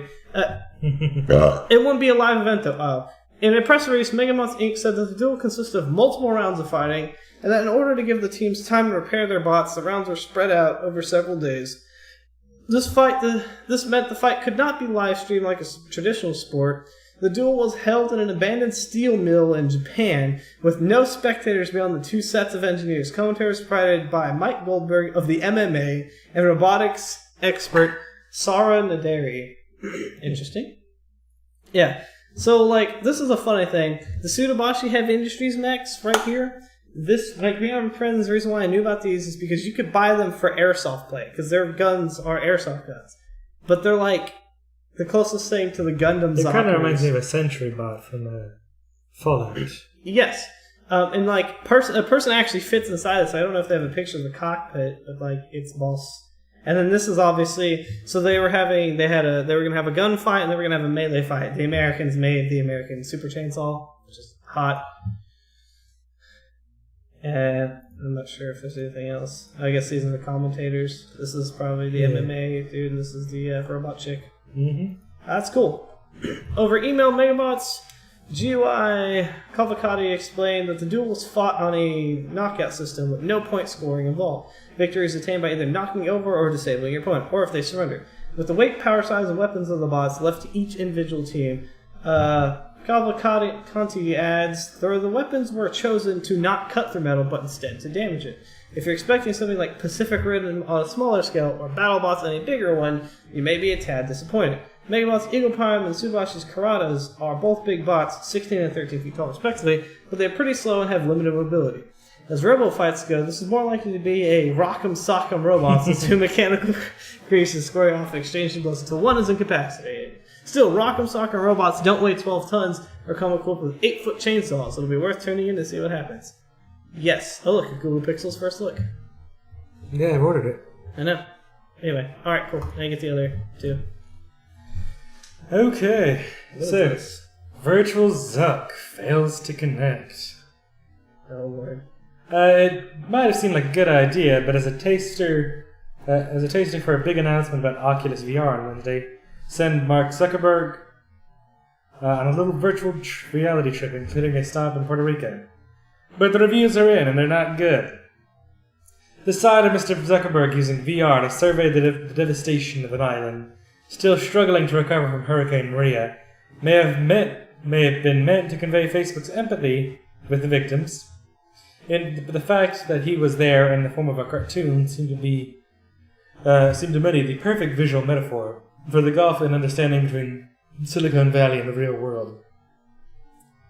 I think this is really hating on some. I don't know. I don't think Silicon Valley would be this insensitive. I think it's just Zuckerberg thinking he's all that. Yeah, either that or it's like not necessarily him, trying to be that way. Sure, he was talking about all the activities which his company had initiated to help the island, from helping people tell their families they were okay using safety check, to sending Facebook employees to help restore connectivity. The cartoons showing us a 360-degree view of the flooded street before zipping back to a virtual California seemed, well, a little crass. Is Facebook really concerned about the plight of Puerto Rico, or is it merely a handy backdrop to remote Oculus, whose sales have so far been proved disappointing? Question mark. It's not the first time the young tycoon has misread the public mood. Back in November, after following US elections, he said it was crazy to suggest that fake news on Facebook had played any part in deciding the results. Since then, as ever more details have emerged about Russian use of his platform to try to influence voters, Zuckerberg has been on the journey towards understanding and acknowledging the power he has. He's also been on a literal journey with a mission to visit every U.S. state this year, and he's been pictured at the dinner table with farmers in the Midwest, or amused about religion, revealing he is no longer an atheist. Some have seen another motive behind this odyssey. Could this be preparation for Zuckerberg 2020, a run at the White House? Meanwhile, back in Mountain View headquarters, problems are piling up in the CEO's in-tray, with politicians from left and right asking tricky questions. Is he doing enough to stop terrorists from using WhatsApp? Did Facebook promote fake news around their Las Vegas shooting? Is billionaire Peter Thiel, with his connections to the alt-right, a fit and proper person to serve on Facebook's board? For those who don't know, Peter Thiel also funded Hulk Hogan's lawsuit against Gawker Media. Really? Oh yeah, we talked about that. We talked about this whenever it happened. I don't pay attention to who that person is, but yeah. No, he's he's a reclusive billionaire. He had a long-term hatred against Gawker Media for publishing that he was gay before he publicly came out. Mm-hmm. And he really couldn't do anything about it because Gawker refused to follow legal terms. So he's been waging a campaign against them for years, and he finally won. Like many a tech leader, Mark Zuckerberg had assumed that what is good for his company is good for the world, but now the world is not so sure. As of writing this, I remember a reminder popped up on Facebook of a day in 2008 when I interviewed its founder during a trip to London. Back then he seemed impossibly young, not very articulate, but very focused on building his business and ignoring the skeptics, who kept telling him to sell up before the bubble burst. Since then, his vision of a company connecting the world has come true, and his business brain has outthought all of his rivals and detractors. It's his political brain, which still needs a bit of work. Maybe it's time to retire the cartoon Zuckerberg for the real one, to spend a little more time out on the spotlight, reflecting on the impact his immensely powerful empire has in our lives. In an update, Mark Zuckerberg has obviously been taken aback by the reaction to his virtual reality visit to Puerto Rico. He's posted this on his Facebook in response to negative comments below his original posted video.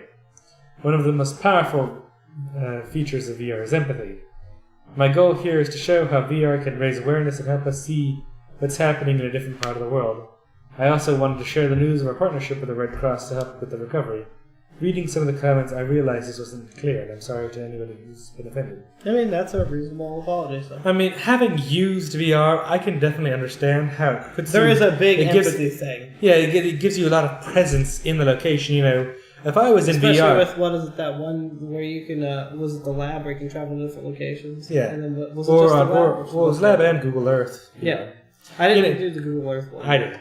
But I mean, going to a place and, you know, seeing what's going on is definitely a big thing. It gives you a very deep sense of presence and understanding. You know, going to someplace, you know, just seeing pictures of it, yeah, you see pictures of it, but seeing it in VR, it puts you in there. It puts you in the moment. And a lot of people won't really understand that unless they've experienced it for themselves. Yeah, everybody is like a VR skeptic, but I mean, even I was. You know, I was like, gimmicky. Almost as gimmicky as 4K. Except, I'm sorry, VR is much more tangible than 4K to me at this point. Like, the effects of VR are just so good. I mean, I convinced this guy to buy the Vive. Yeah. Which it doesn't take very much. Is all I had to see was it was cool, but without trying one, I wouldn't have ever bought one. To be honest. Because I was an early it's a adopter. lot of money. It's a huge ship to jump. Yeah. I mean, I just did it. I saw it came out because I was like, really, I had heard about it originally before it actually released. And I was like, that looks interesting, but it's kind of expensive. And I was thinking, okay, this one's going to come out, the Rift's going to come out, I'll pick up a DK2 and give it a try. So that's what I was thinking about at the time. Like, I had actually looked into VR before I even came down here to Bay City. I was looking at VR back in Austin.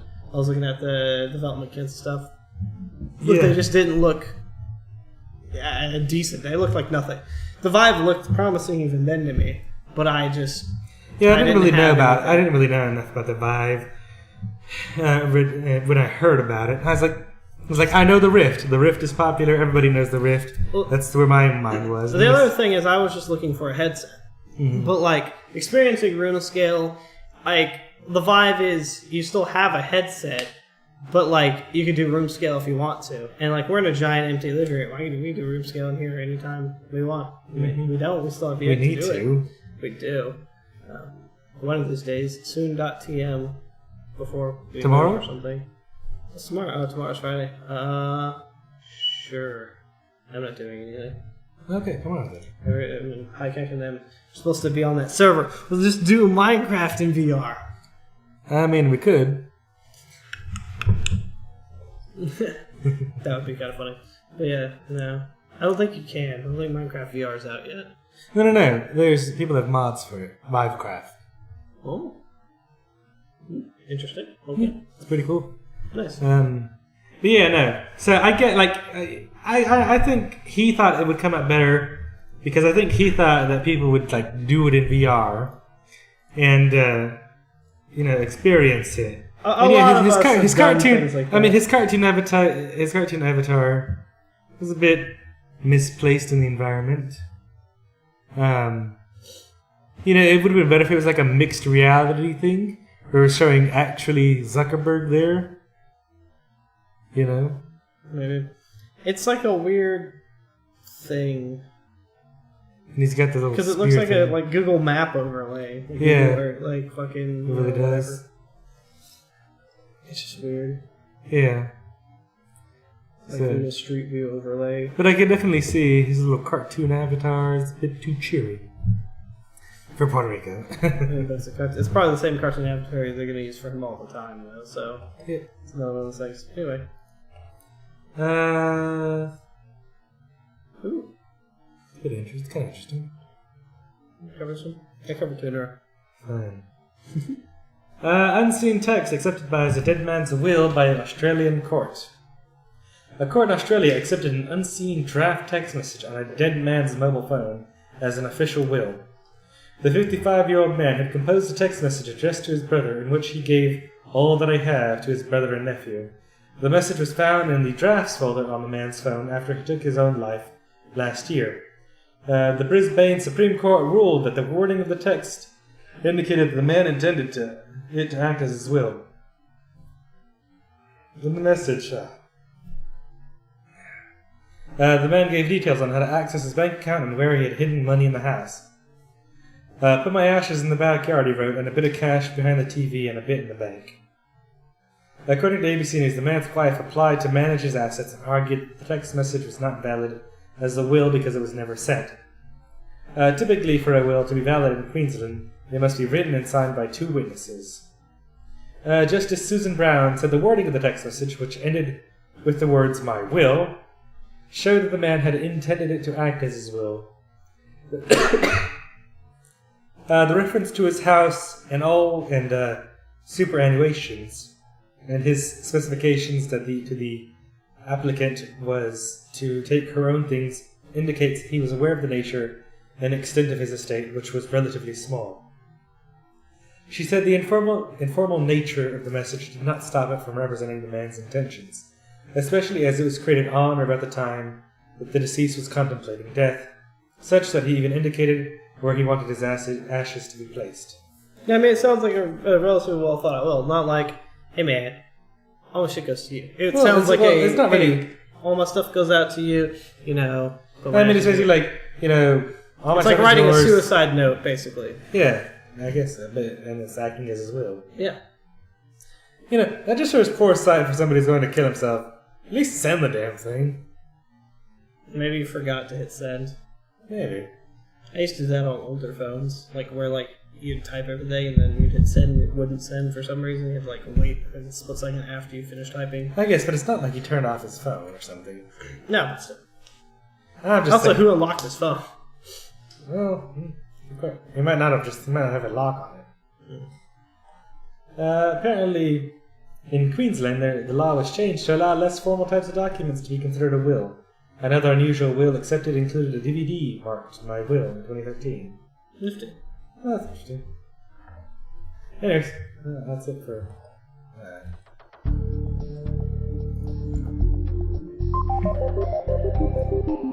On Sunday, in bizarre fashion, VP Mike Pence went to Indianapolis and promptly left the... Oh, we got stuff running everywhere. Oh, that thing it might have like enhanced too much. No, that's good. Man arrested after... For God's sakes, hello? Shut up. Fuck off. Man arrested after making bomb threat to Southside to avoid bill, police say. A Pittsburgh man is facing charges after police say he made up a bomb threat to try to get out of paying his bill at Primanti Brothers. Barry Clapperton, that name, 40, is charged with threats to use weapons of mass destruction, public drunkenness, false identification to police, terroristic threats, and escape. Weapons of mass destruction. I mean, it's a bomb threat. I know, but like a weapon of mass destruction usually implies a fucking nuke or something. Like that's chemical weapons. Or something. Yeah, it's mass destruction. We're gonna go in there. We're gonna get those WDMs from those damn Iraqis. Exactly. Kenneth Gray, who was visiting from Jacksonville, witnessed the scene while at the Primanti Brothers on East Carson Street. He says he watched Clapton try to run out of the bar tab twice before police arrived. My friend Chris gets up and he chases him out the door, and we go out that way, catch him, and walk him back in. Damn. He said he and his friend even offered to pay the bill, but police had to get involved. Oh. Well, shit, if somebody's gonna pay for your shit. Friend eventually paid for Clapperton. Police said they heard Clapton call in a bomb threat to Nakama, a restaurant a few blocks down the street. His tab was paid, they get ready to let him go, and the bomb threat comes in, and he takes off. Yeah.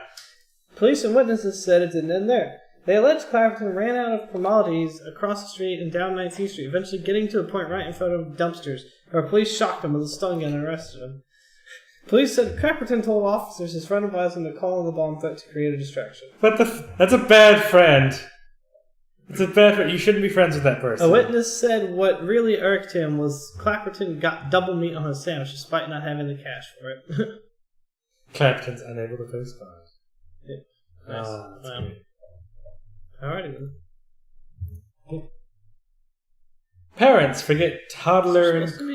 So is there supposed to be something right here? Because you have the same problem. But yeah, the same issue. Good job, fucking... It's probably being blocked as an ad, because it's New York Post.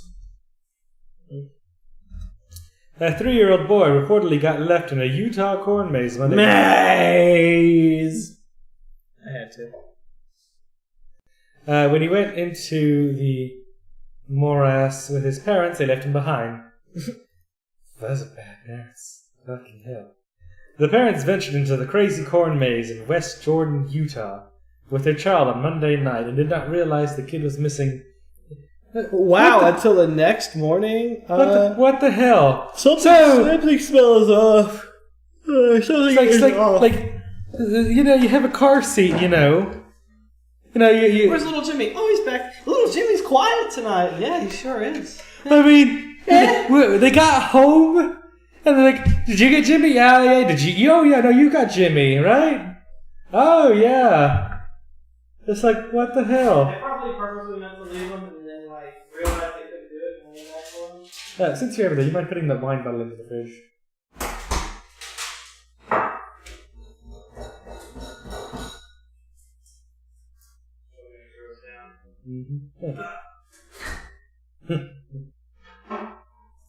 The boy was found by a good Samaritan who took him to the maze staff.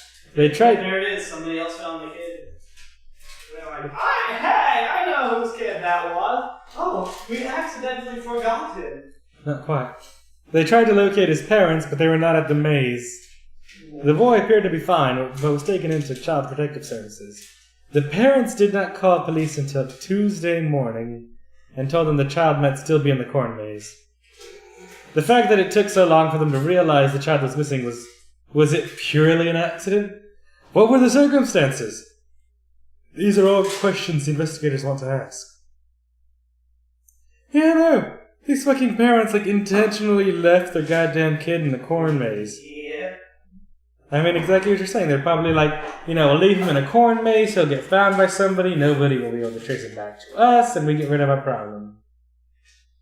You didn't want to get that abortion, Marsha. I told you. You should have just reported them. Deal with this. I mean, they waited 3 years. I mean... Just what, a 36-month abortion? What do I call them? I call them, late-term abortions or whatever. Yeah. I make jokes about that all the time. What, like a 22nd term, 22nd semester? Yeah. Semester? What is this, school? I can't get this over there. Yeah, I don't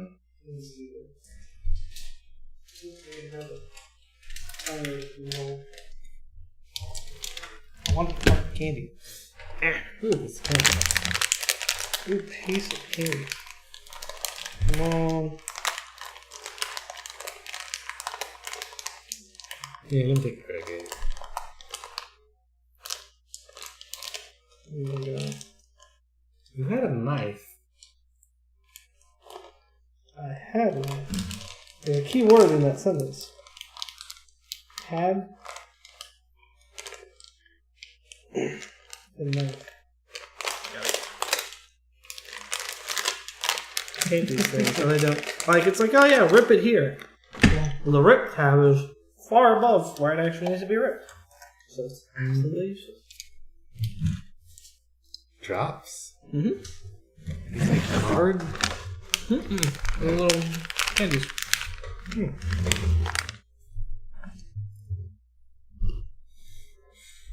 Terrible. Mm-hmm. Alright, this is weird. Texas officials renamed Robert E. Lee High School as Lee High School. Did they think they were going to get away with it?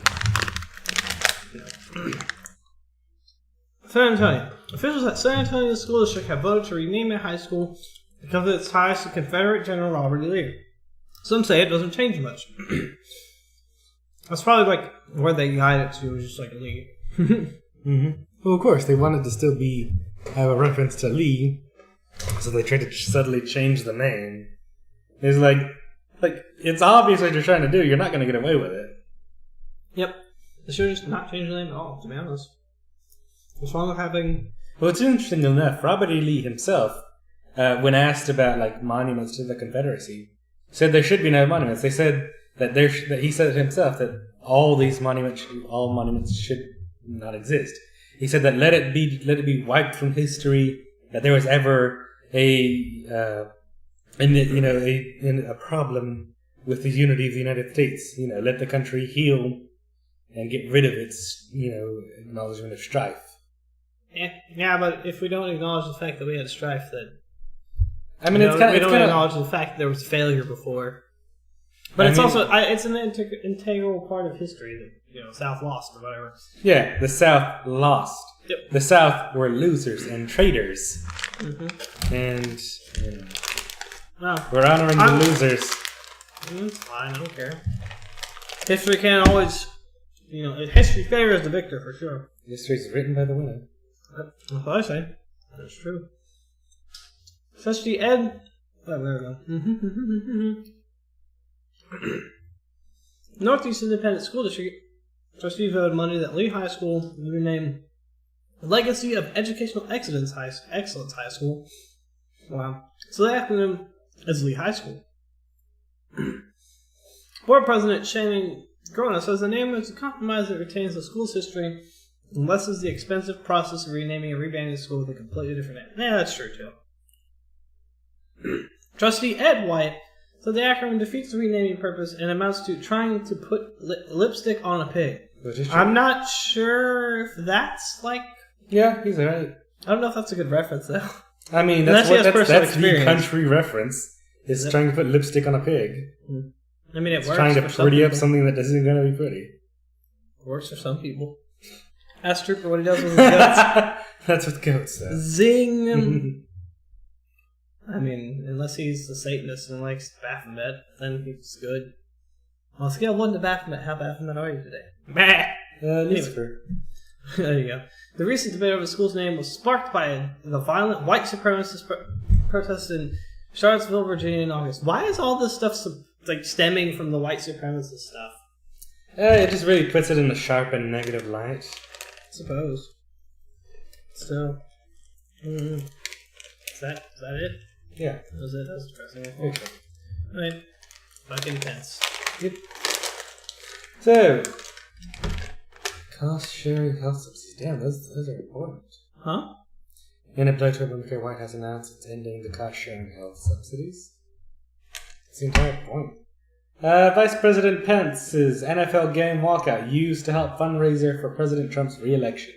Again, the president was fucking campaigning for his re-election the fucking day he got in the freaking office. Mm-hmm. Like, shit. At least wait a goddamn year. But no, he's not waiting a year. He's not waiting 6 months. He's been doing this since the instant he became president. Vice President Pence's walkout on Sunday's NFL game is being used to seek donations by fundraising committees tied to President Trump's re-election campaign. Immediately after the Vice President's honorable display of leadership and patriotism, the fake news media attacked him relentlessly. Attacked him. The email sent out right. The media is not going to win this fight because we have the American people standing on our side. I believe these all caps too. Mm-hmm. I assume this is it. Yep. Pence immediately left after the national anthem at the San Francisco Niners Colts game in Indianapolis, as several 49ers knelt during the Star-Spangled Banner. Pence detailed his actions on Twitter before he flew to South Carolina for a fundraiser. For Southern California.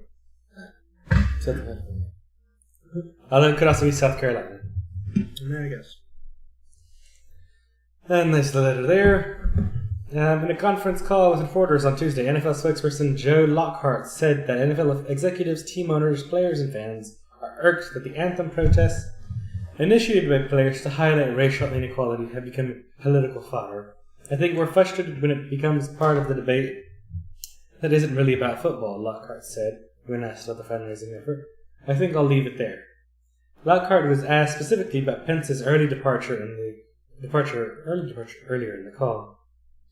Although his answer focused exclusively on Peyton Manning, who was honored by the Colts at halftime. This latest effort is by the Trump Make America Great Committee, a joint effort between Donald J. Trump for President Inc. and the Republican National Committee. This fundraiser... He's got his own incorporation, for running next year, I guess. Yeah. The Trump Make America Great Again Committee.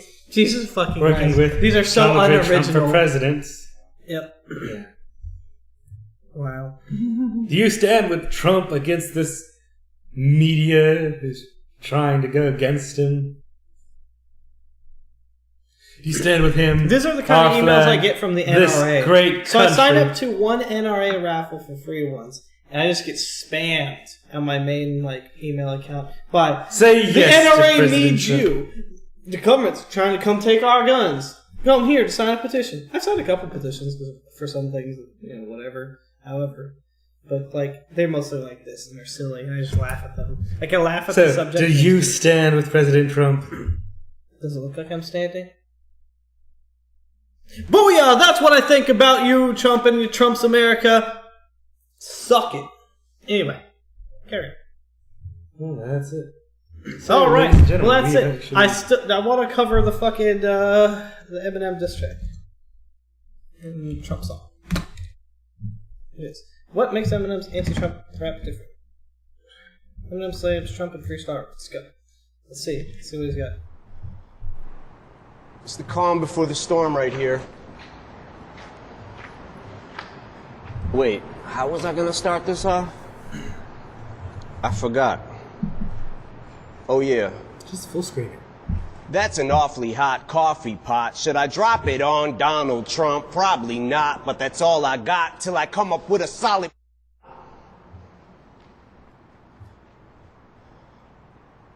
Got a plan and now I gotta hatch it like a damn Apache with a tomahawk. I'ma walk inside a mosque on Ramadan and say a prayer that every time talks. She gets a mouth. I'ma stop.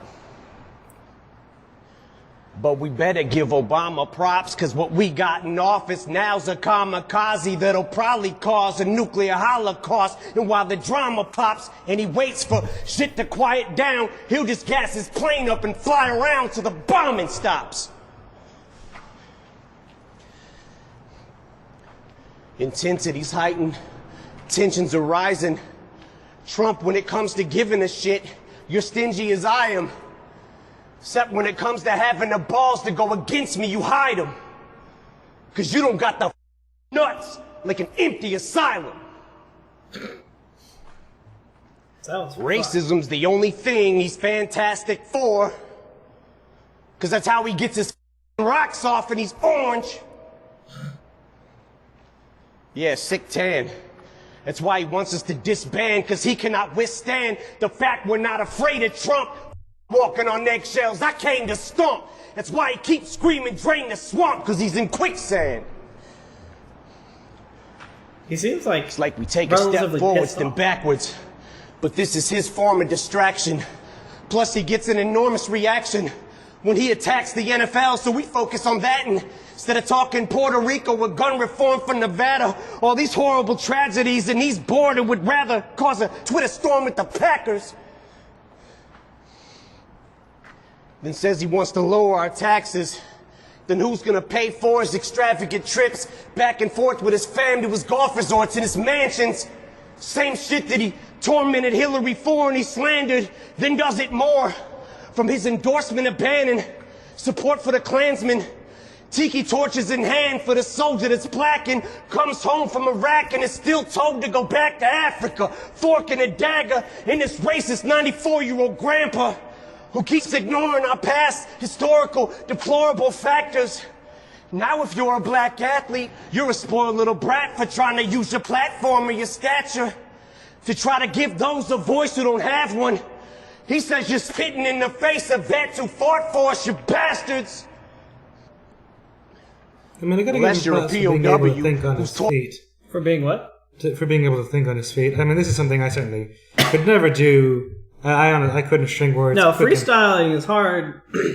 And like, I mean, that's what... It doesn't even look like Eminem anymore, to be honest. I'm like, I don't even recognize him as Eminem, to be completely fair. But yeah, no, I mean, it's definitely his voice. But he's like railing Trump on everything and just using all these references about what's going on in the world and shit. He's reasonably educated in rapping about it. I don't know. Tortured and battered, cause to him you're zeros, cause he don't like his war heroes captured. That's not disrespecting the military. That. This is for Colin. Ball up a fist. And keep that shit balled. Like Donald the bitch. He's gonna get rid of all immigrants. He's gonna build that thing up taller than this. Well, if he does build it, I hope it's rock solid with bricks. Cause like him in politics, I'm using all of his tricks. Cause I'm throwing that piece of shit against the wall till it sticks. Why is this happening in like a freaking like... And any fan of mine who's a supporter of his, I'm drawing in the sand a line. Is it just to make you're either for or against? Like, and if you can't decide who you like more in your split... No, I honestly don't think he was trying... I honestly think that he didn't come out to do this, because, like, I think it was for a video or something, and that's why all those dudes are like... Because if you notice, like, most of them are just standing there, and they're just like... They have this weird look on their face. They don't know what the fuck's going on, probably because they don't. I don't know, it's probably just like Eminem being Eminem. Yep. On who you should stand beside. Because it looks like I'll this do it thing for are you recording with for this. like a fucking music video. Yeah, probably. Because all those cars are... The rest of America, stand up. We love our military, and we love our country. But we hate Trump! Yeah, I don't think that was the BET thing. I know, that's BET Hip Hop Awards. I think they honestly expected him to do his song or some shit. And instead he just fucking slammed him in a freestyle rap.